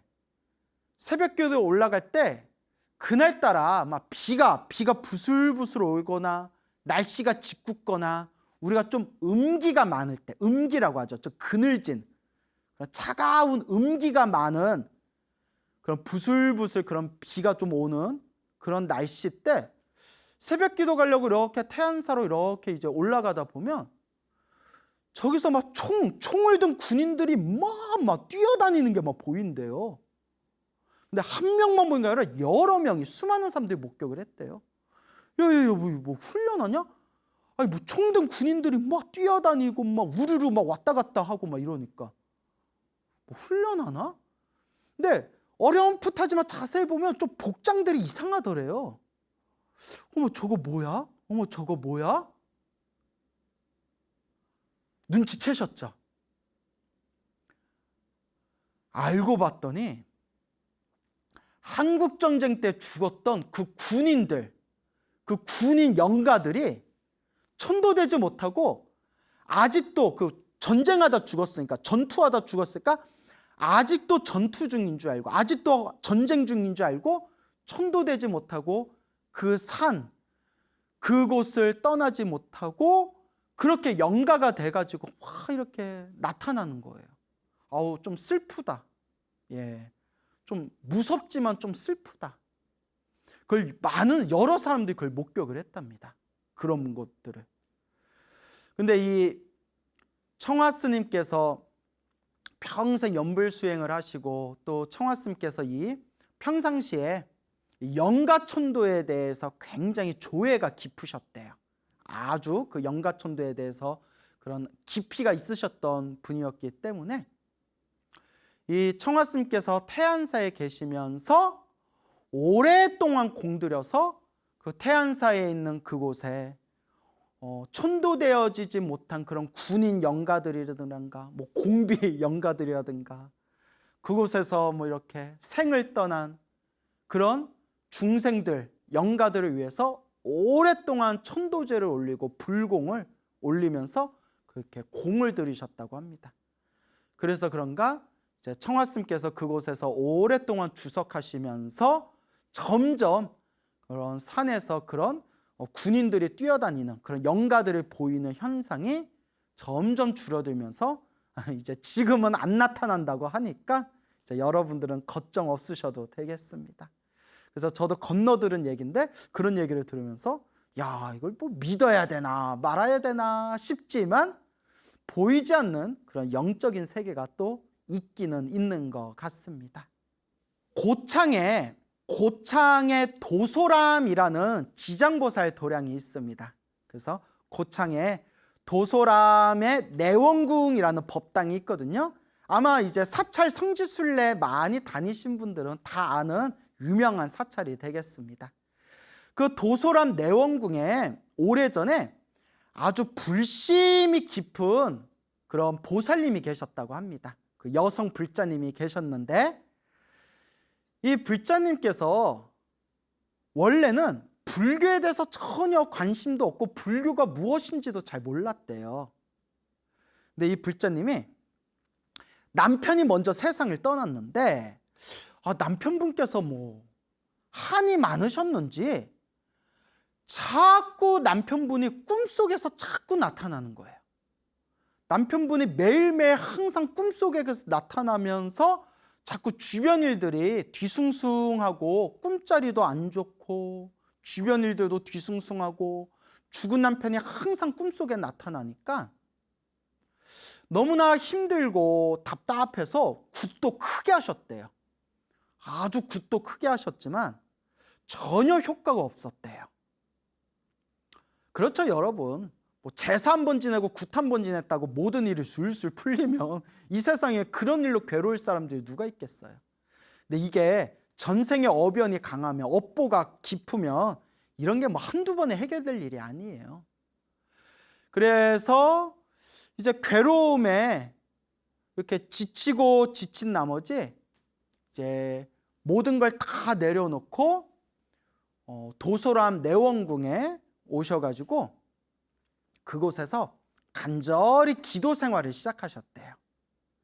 그래도 이렇게 부처님의 가르침을 만나서 기도를 할 수 있었다는 것은 그래도 이 불자님이 전생에 착할선 뿌리건 전생에 지어놓은 착한 뿌리가 있었기 때문에 그래도 이 부처님 법을 만난 겁니다. 그 내원궁에서 3년 동안 정말 간절하게 3년 동안 기도를 하셨대요. 그래서 주변에 기도 오신 분들이 다들 깜짝 놀랄 정도로 옆에서 기도 오신 분들 옆에서 보면 다들 입을 떡 벌리고 깜짝 놀랄 정도로 그렇게 지극정성 기도를 하셨대요. 그렇게 몇 년? 3년을 넘게 기도를 하셨는데 생생한 꿈을 꾸셨대요. 꿈속에 그 냇가가 있는데 그 맑고 깨끗하고 투명한 냇가에 막 물고기들이 막 수두룩하더래요. 그래서 그 뜰채 있죠, 뜰채로 물고기를 건져가지고 다시 풀어주고 물고기를 건져서 다시 풀어주고 물고기를 건지면서 다시 풀어주는 꿈. 그러니까 하염없이 그 맑은 냇가에서 물고기를 뜰채로 떠서 다시 풀어주는 그걸 반복하는 그 생생한 꿈을 딱 꾸고 깨었대요. 그래서 이게 무슨 꿈인가 하고 기도를 많이 하신 스님께 여쭤보니까 우리 보살님 영가천도 참 잘했네. 수많은 영가들을 다 그렇게 천도했네 라고 얘기하시더래요. 아니나 다를까 그 꿈을 꾸고 나서 다시는 남편이 꿈에 나타나지 않았다고 합니다. 참 묘하죠. 그리고 한 가지 더 큰 또 가피를 경험한 게 막 허리도 안 좋고 다리 무릎도 안 좋고 온몸에 그냥 관절이 엉망이라서 한 달에 한 번씩 영양제 주사를 맞아야 할 정도로 그 몸의 상태가 안 좋았는데 기도하다가 꿈에서 어떤 남자가 나타나서 몸에다가 침을 딱 놔주는 꿈을 꾸고 난 뒤에 그 꿈을 꾸고 나서 몸의 관절의 통증이 싹 사라지고 몸의 건강이 굉장히 좋아져서 많이 편안해지는 그런 가피도 체험했다고 합니다. 그래서 그 불자님이 지금도 이 부처님의 은혜를 갚는 마음으로 지금도 신행생활을 잘하고 계신다고 합니다. 정말 놀라운 일이 아닐 수가 없습니다. 여러분, 오늘 여러분들에게 이렇게 또 재미난 이야기를 전해드렸습니다. 이 세상에는 수많은 그런 눈에 보이지 않는 영적인 존재들도 있기는 있는 것 같습니다. 하지만 거듭 말씀드리지만 그런 거에 너무 맹목적인 믿음을 가지실 필요는 없습니다. 제가 불교 공부를 하면서 제가 체험하고 확신을 가진 것이 하나 있습니다. 그것은 바로 천도 중에서 최고의 천도는 바로 염불입니다. 밖으로 무언가에 의지해서 거기에 기원하는 것이 아니라 내가 내 마음을 닦는 마음으로, 내 공덕을 닦는 마음으로 열심히 꾸준히 염불하신다면 내 염불 공덕의 가피로 내 주변에 있는 인연 있는 영가들도 모두 다 좋은 곳으로 갈 수가 있을 겁니다. 항상 염불하고 마음의 공덕을 닦는 마음으로 그렇게 부처님의 가르침을 잘 닦는 불자들이 되시기 바랍니다. 여러분, 행복해지고 싶습니까? 행복한 삶을 창조하고 싶습니까? 복을 지으십시오. 선업을 지으십시오. 공덕을 쌓으십시오. 복과 선업과 공덕의 힘이 여러분들을 진정한 행복의 길로 이끌어 줄 것입니다. 여러분, 성불하십시오.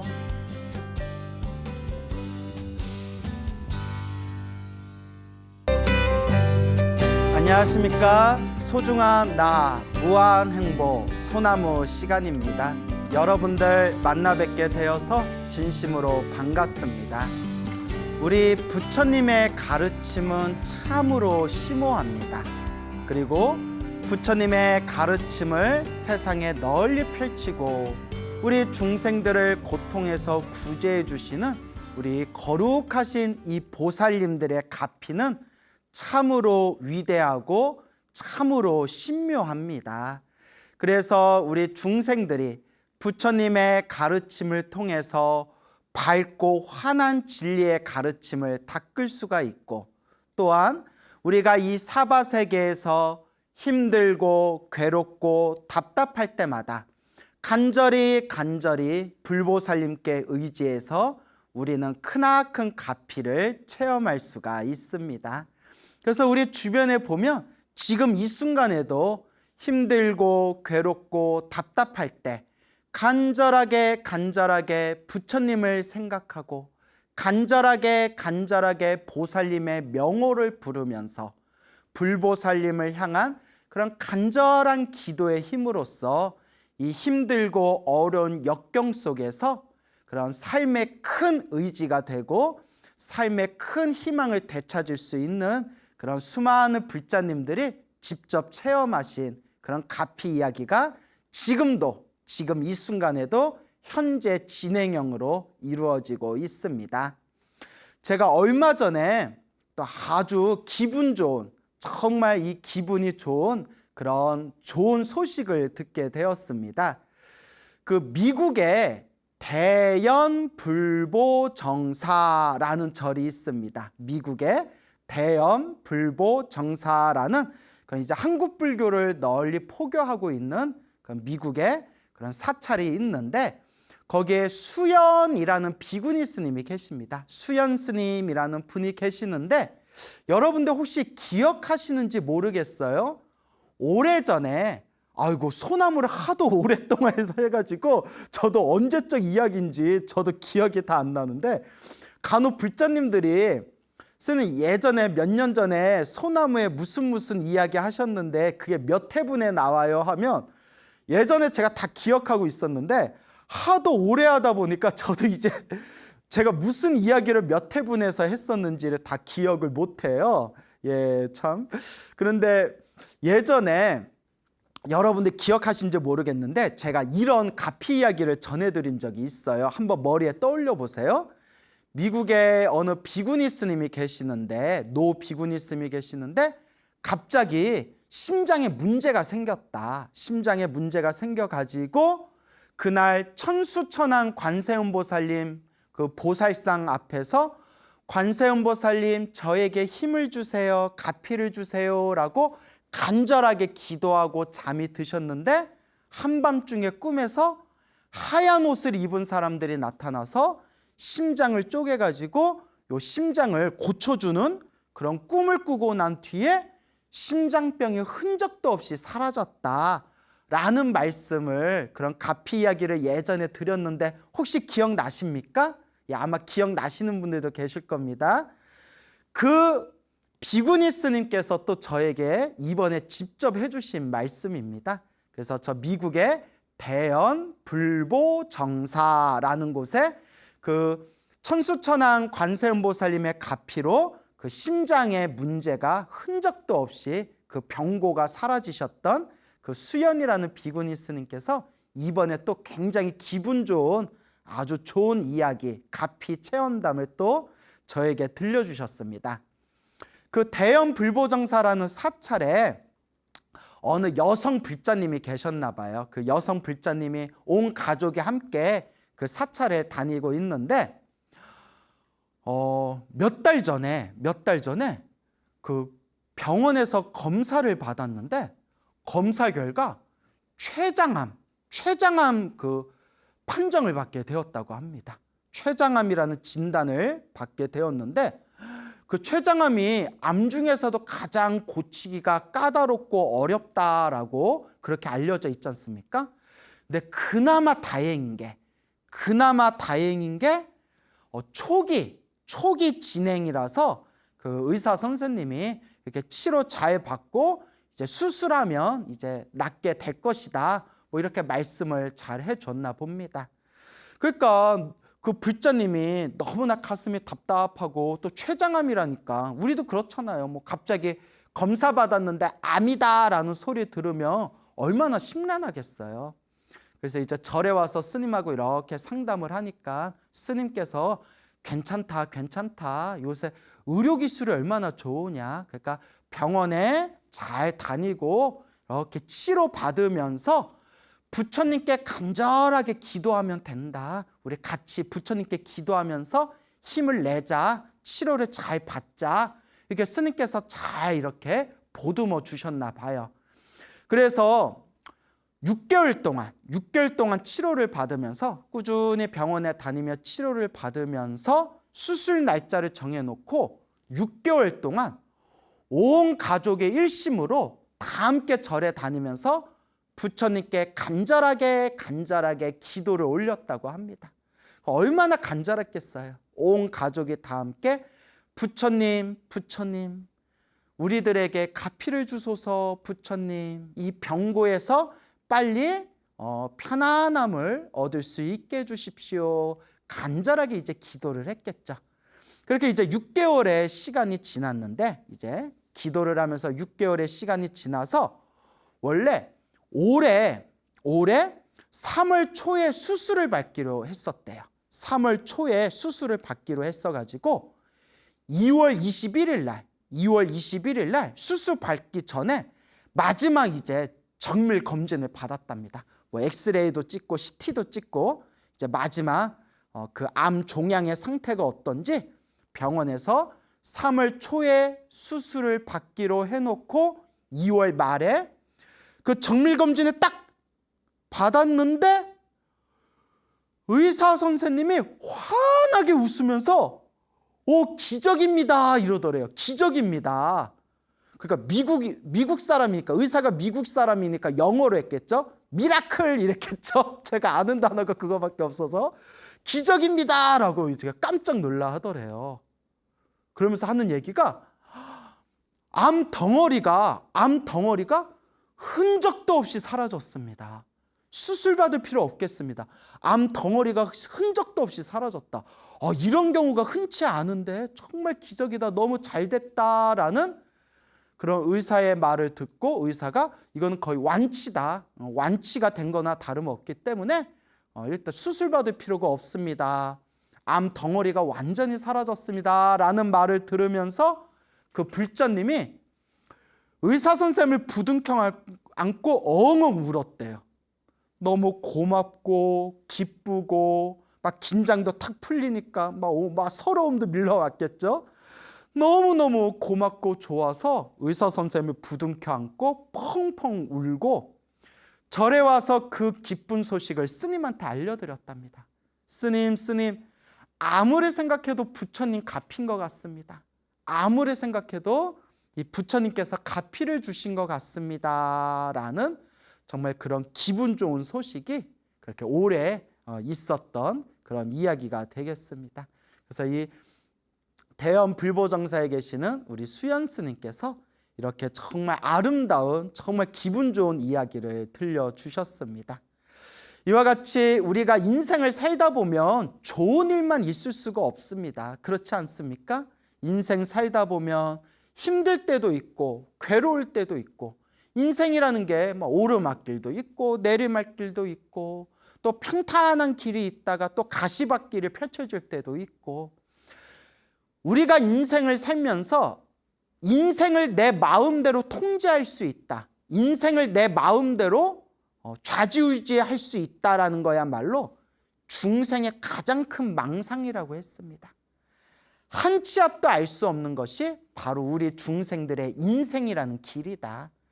그래서 이 인생이라는 이 한 치 앞도 알 수 없는 길을 걸어 나가면서 힘들고 괴롭고 답답할 때 마땅히 불자라면 진정한 부처님의 제자라면 항상 이 힘들고 어려운 가시밭길 속에서 간절하게 부처님을 생각하고 간절하게 염불하고 기도하면서 부처님께 의지해라. 이와 같은 부처님과 이와 같은 수많은 보살님들이 알게 모르게 있는 듯 없는 듯 마치 그림자가 따라다니듯이 은은하게 우리를 보호하고 우리를 지켜주실 것이다 라는 그런 확신을 가지시기 바랍니다. 또 오늘 여러분들께 아주 재미난 이야기를 제가 또 준비해 왔습니다. 어느 이제 비구니 스님의 정말 소설같이 믿기 힘든, 믿기 어려운 어느 비구니 스님의 그런 관세음 보살님의 가피 체험담을 제가 이제 우연히 접하게 되고, 이 가피 이야기를 우리 불자님들에게, 소나무 우리 팬분들에게 이 소중한 이야기를 들려드리며 우리 불자님들 신행생활에 참 큰 도움이 되겠다라는 생각이 들어서 오늘 여러분들을 위해서 그런 아주 재미난 소중한 가피 이야기를 제가 준비해 왔습니다. 우리 비구니 스님 중에 30년이 넘게 교도소를 다니면서 그 교도소에 있는 제소자들에게 부처님 가르침을 설법하고 또 부처님의 가르침을 또 널리 전파하신 그런 제소자들을 위한 포교 법회를 30년 넘게 그렇게 꾸준하게 길을 걸어오신 그런 비구니 스님이 계십니다. 그래서 대통령 훈장상까지 받으셨대요. 와, 그 대통령 훈장 받는 게 쉬운 일이 아니지 않습니까? 그 30년 동안 그 거친 환경 속에서 한결같이 교도소에서 그것도 비구니의 몸으로 그렇게 수많은 제소자들에게 부처님의 소중한 가르침을 전달하고 그렇게 널리 전파하셨던 정현이라는 비구니 스님이 계시더라고요. 저도 누군지는 잘 몰라요. 이런 훌륭한 분이 계셨구나라는 걸 저도 요 근래 알게 되었는데, 이 정현이라는 이 비구니 스님께서 지금까지 머리를 깎고 출가 생활을 하면서 정말 소설책에서나 볼 수 있을 법한 그런 정말 놀랍고 신비한 관세음 보살님의 가피를 3번을 경험하셨더라고요. 저도 그걸 보면서 야, 신기하다.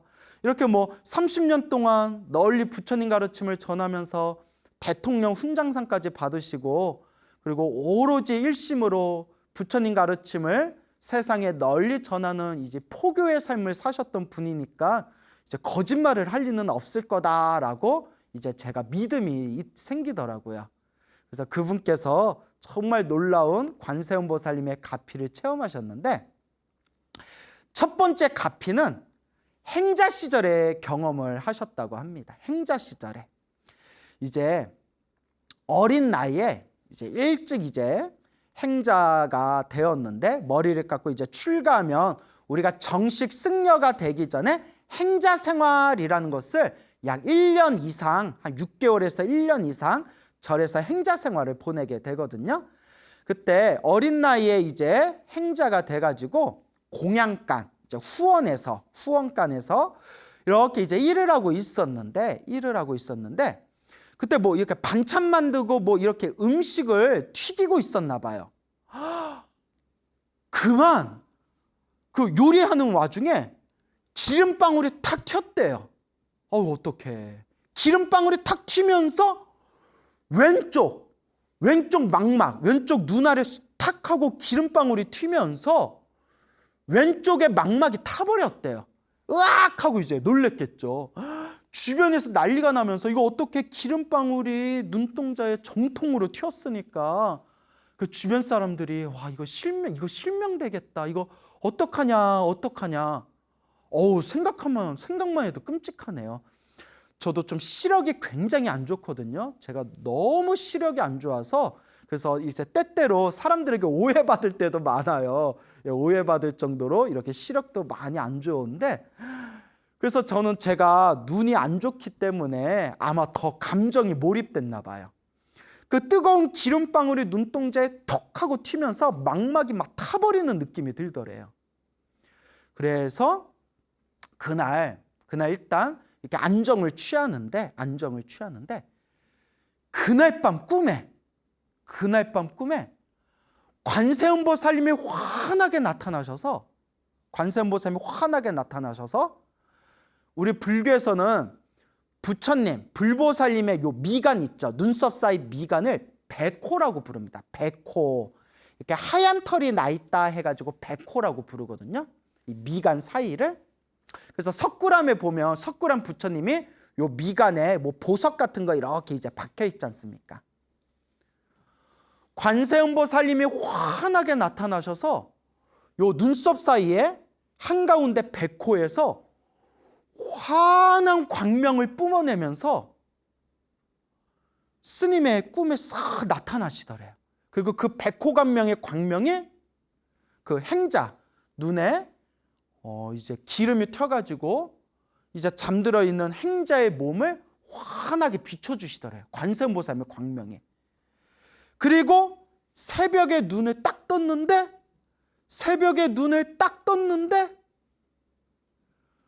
눈이 아무렇지도 않게 완전 정상으로 돌아와 있더래요. 아니 이걸 딴 사람들이 말하면 이거 정말 믿기 힘들 거예요. 예? 그냥 저도 그 스님이 오랫동안 그 교도소를 다니면서 그냥 당신의 모든 걸 다 이렇게 보시하면서 오로지 포교 전법만 해오시던 스님께서 증언하신 말씀이니까 저도 이런 스님이 설마 거짓말 하시겠느냐 이렇게 믿음이 있는 거지.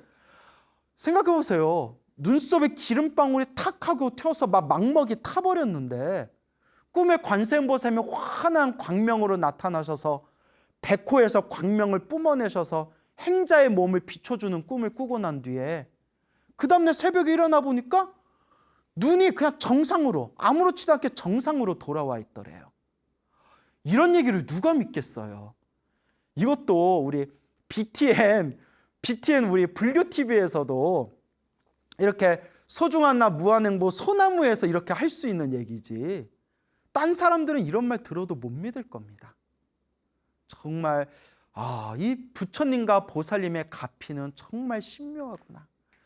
그런데 왜 내 눈은 안 고쳐주시나 라는 마음이 올라오다가 나무 아미타불 관세음보살, 나무 아미타불 관세음보살. 내가 전생에 눈과 관련된 전생에 지은 큰 업보가 있는데 지금 크게 받을 걸 작게 받고 있나 보구나. 또 이렇게 이제 마음을 돌리는 것이겠죠. 그래서 참으로 신기하다라는 생각이 들었습니다. 그래서 이게 정현 스님의 행자 때 경험한 이제 첫 번째 가피가 되겠습니다. 그리고 또 이제 두 번째 가피가 있습니다. 이 정현 스님이 이제 머리를 깎고 출가해서 1980년대에 경험한 일이라고 합니다. 1980년대 그 울진에 있는 불령사라는 절에서, 울진의 불령사라는 유명한 사찰이 있거든요.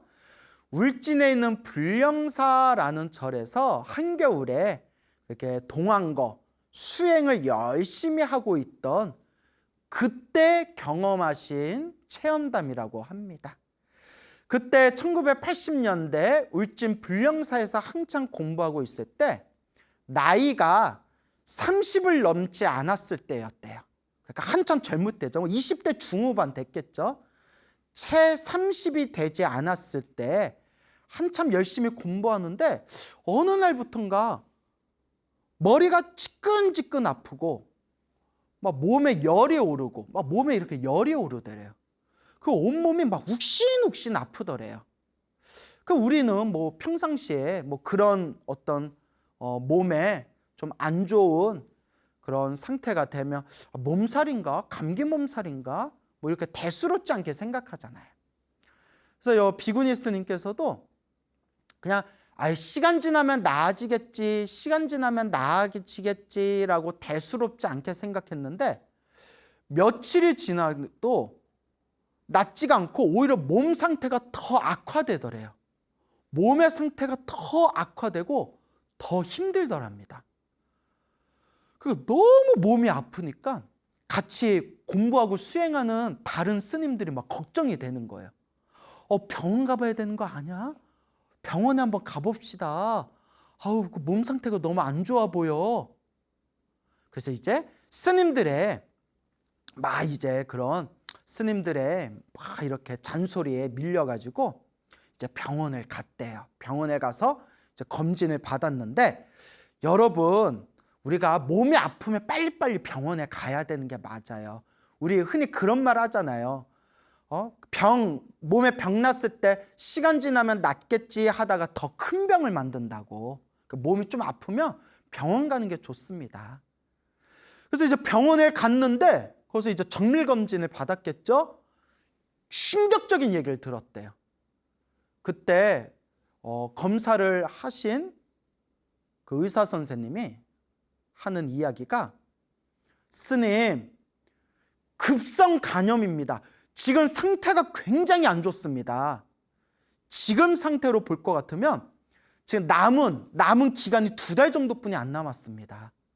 그거 완전 시한부죠.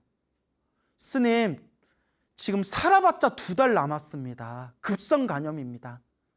지금 빨리 치료 받으셔야 됩니다. 2달밖에 안 남았다라는 이야기를 듣게 됩니다. 급성 간염. 또 그때 1980년대면 지금보다 의학 기술이 훨씬 더 좀 뒤떨어졌을 때 아닙니까? 1980년대면 거의 40년 전이죠? 40년 전이네. 와, 40년 전이네. 강산이 4번이 바뀌던 과거지 않습니까? 의사 선생님이, 의사가 한 얘기가 2달밖에 안 남았다 라는 마음에 절에 와가지고 어찌나 마음이 심란한지. 누구라도 마음이 막 흔들리겠죠. 생각해 보세요. 광우 스님, 안타깝지만 2달밖에 안 남았습니다 하면 제 마음도 얼마나 심란하겠어요. 두 달이요? 어떡하지? 2달. 2달이도 못 벗고 자겠네. 그래가지고 스님이 처음에는 마음에 막 이렇게 방황이 되다가, 또 수행하시던 스님이니까 금방 마음에 다 이렇게 정리하고 마음에 탁 다스리면서 딱 이런 생각이 들더랍니다. 그래, 죽더라도 수행하다가 죽자. 죽더라도 부처님께 기도하다 죽자. 까짓거 죽으면 다음 생에 또 태어나면 되지 라는 그 한 생각이 딱 이렇게 일어나더랍니다. 참 수행 열심히 하는 스님들은 뭐가 달라요, 여러분. 그래, 죽을 때 죽더라도 부처님께 기도하고 수행하다 죽자. 수행하다가 죽으면 까짓 거 다음 생에 또 사람 몸 받아서 수행하면 되고, 또 죽기 직전까지 열심히 연불해가지고 아미타 부처님 극락세계 태어나면 되는 거니까 얼마나 멋있습니까? 그래서 스님이 그때 대중스님들의 허락을 받고 절에서 오로지 이제 참선하면서 화두를 참고하면서 남는 시간에는 오로지 법당에서 하염없이 몇 시간 동안 하염없이 간절하게 관세음보살을 연불했더라. 관세음보살님, 관세음보살, 오직 관세음보살을 연불을 하였더라. 온몸에 살이 그냥 쪽쪽 빠져가지고 완전 가시나무처럼 변했대요. 그 주변에 같이 있던 스님들이 저러다 죽는 거 아니냐, 근데 스님은 이미 죽거나 말거나, 죽을 때 죽더라도 오직 부처님께 기도하겠다, 수행하다 죽겠다. 여러분, 제가 기도가피를 받은 수백 명의 불자님들의 이야기를 이렇게 모아가지고 그 수많은 이야기들을 제가 다 분석하고 통계를 내봤지 않습니까? 의외로 소원이 이루어진다, 안 이루어진다, 산다, 죽는다, 이거다, 저거다, 부처님이 도와주신다, 안 도와주신다, 이런 모든 생각을 그냥 다 비워버리고 마음을 다 놓아버리고 그냥 오직 연불하고 오직 기도할 때 그 텅 빈 마음에서 정말 말로서는 설명할 수 없는 엄청난 에너지, 그 신비한 힘이 솟구친다는 것을 수많은 불제자의 가피 이야기를 제가 이렇게 수집하고 살펴보면서 이 텅 빈 마음, 집착 없는 마음으로 기도하고 연불할 때 훨씬 더 강력한 에너지가 나오는구나라는 걸 제가 이렇게 확인할 수가 있었습니다.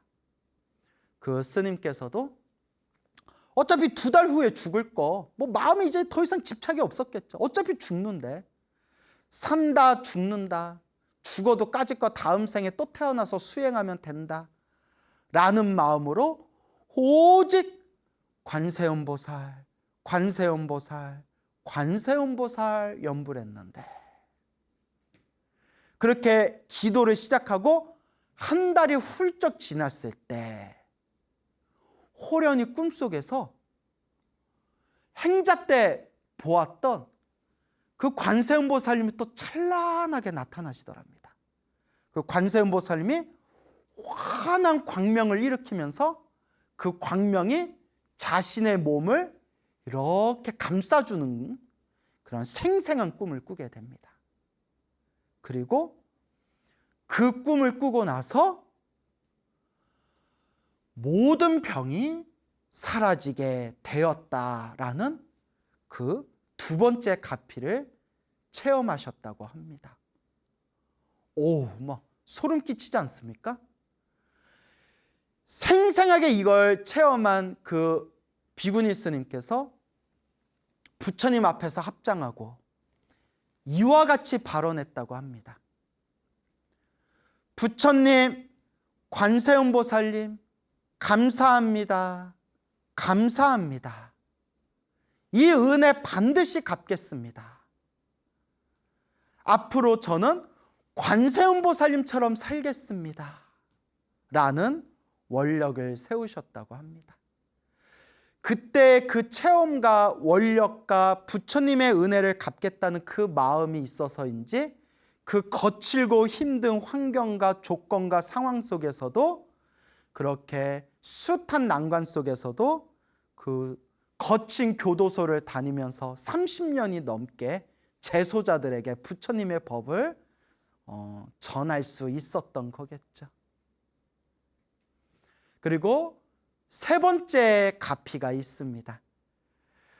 이 스님께서 이제 우연한 계기로 이제 교도소를 다니면서 재소자들을 이제 상대로 이제 부처님 법회를 널리 이제 펼치게 되었는데, 그때 뭐 교도소에 다녀면서 법회하고 뭐 사찰 행정도 보고 뭐 수행도 하고 하시다 보니까 몸에 굉장히 무리가 오셨나 봐요. 굉장히 큰 무리가 오셨는데, 어느 날 교도소에 가서 교도소에서 이제 법회를 마치고 재소자들을 위한 법회를 마치고, 그날 이렇게 이제 법회를 마치고 오시는 길에 갑자기 정신을 잃고 쓰러지셨대요. 갑자기 이제 정신을 잃고 딱 쓰러지셨는데, 급하게 이제 병원으로 응급실로 이제 실려가게 됩니다. 검사 결과 뇌경색이었던 거예요.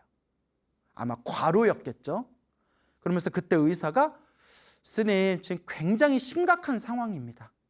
아주 심각한 상황입니다라는 그런 위태로운 그런 상황이었는데, 그때에도 하염없이 간절하게 관세음보살을 염불 했겠죠.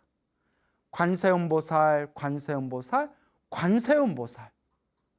아니나 다를까 꿈에서 또 관세음보살님이 나타나는 꿈을 꾸면서 그때 그 굉장히 위태로웠던 상황이었는데, 그 힘들고 괴로웠던 그 상황을 그 병이 싹 사라지면서 무사하게 넘길 수가 있었다고 합니다.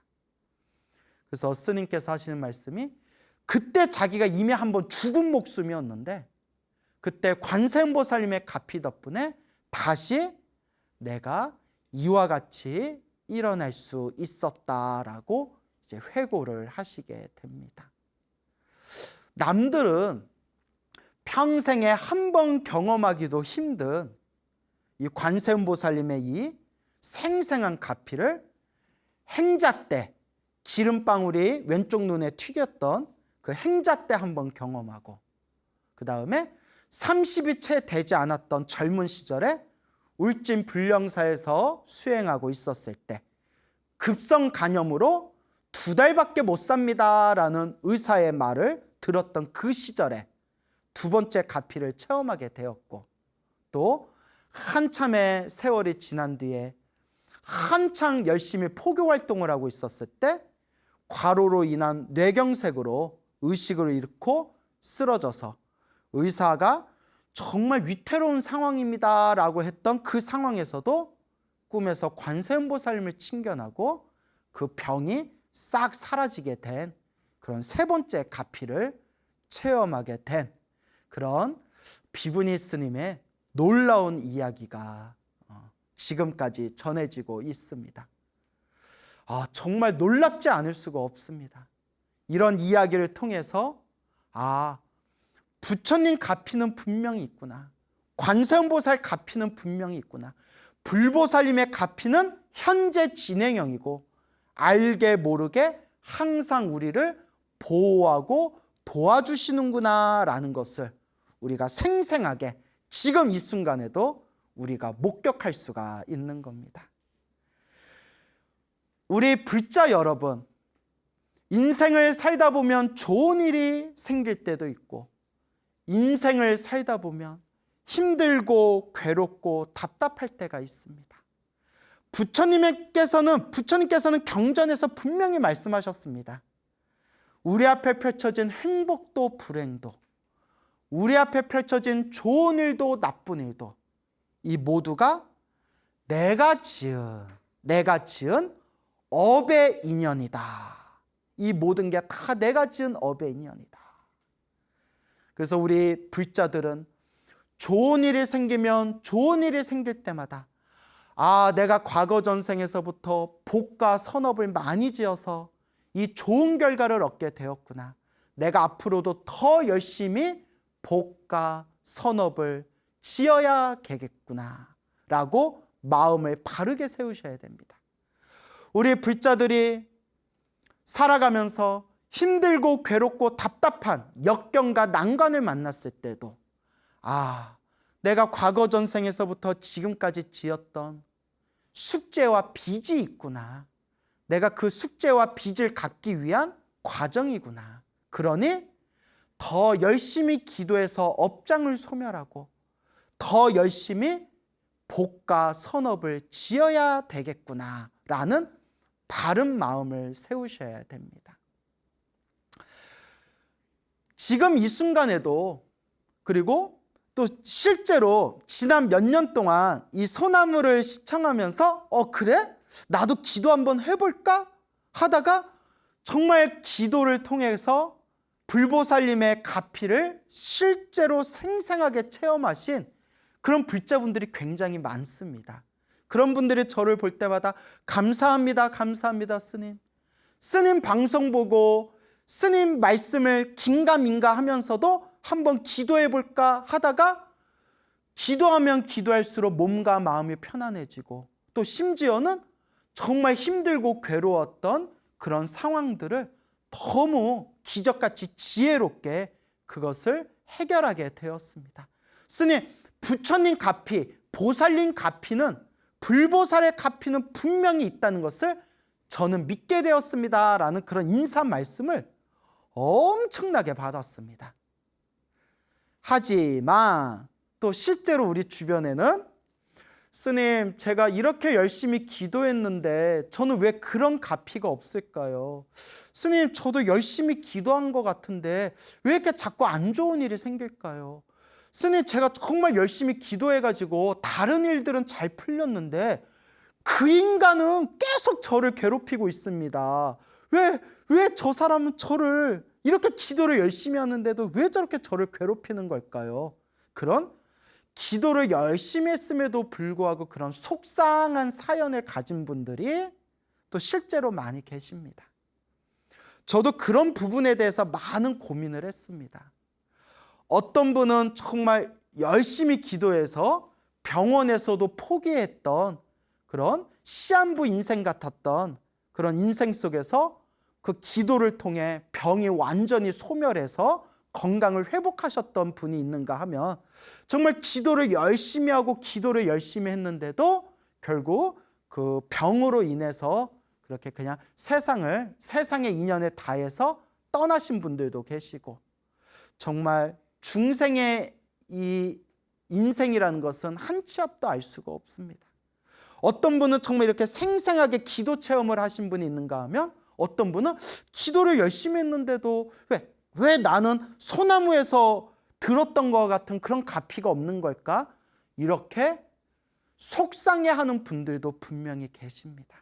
또 저 또한 그런 부분에 대해서 많은 고민을 했었죠. 그리고 이 속에서 부처님의 경전과 부처님의 말씀 속에서 제가 배우게 된 것은 바로 내가 지은 업은 결국 내가 받을 수밖에 없다. 전생의 숙제와 전생에 지어놓은 빚이 적은 사람들은 이번 생에 조금만 기도해도 업장을 빨리 소멸할 수 있지만, 과거 전생에 쌓아놓은 숙제가 많고 지어놓은 빚이 많은 사람들은 이번 생에 갚아야 할 게 많기 때문에 남들보다 더 기도를 많이, 더 오래 해야 갚을 수가 있는 것들이다. 이것도 다 본인이 지은, 중생이 스스로 지은 업의 인연인 것이다 라고 우리 부처님과 큰 스님들께서는 말씀하고 계십니다. 하지만 여러분들 꼭 명심하셔야 됩니다. 내가 기도를 하면서 오늘 소개해드린 그 비구니 스님과 같은 정말 신비하고 생생한 가피를 받았건 받지 않았건, 기도를 열심히 했는데도 효과가 있건 없건 그것과는 상관없이 분명히 부처님과 보살님들이 증명하셨다시피 내가 이 순간 염불하고 기도하면 염불하고 기도한 만큼 반드시 공덕은 쌓이고 있는 것입니다. 불보살님의 이 심오한 가피의 세계는 중생의 업장의 아르마리로서는 다 헤아릴 수가 없습니다. 그래서 부처님께서 말씀하셨기를 그대가 수행한 것은 절대 헛것으로, 허투루 사라지지 않는다. 소원이 이루어졌건 소원이 이루어지지 않았건 반드시 수행하고 연부랑 공덕은 반드시 남아있고, 다만 크게 받을 것을 작게 받고 있는 과정이다. 여러분 명심하시기 바랍니다. 크게 받을 것을 작게 받고 있는 과정이다. 왜?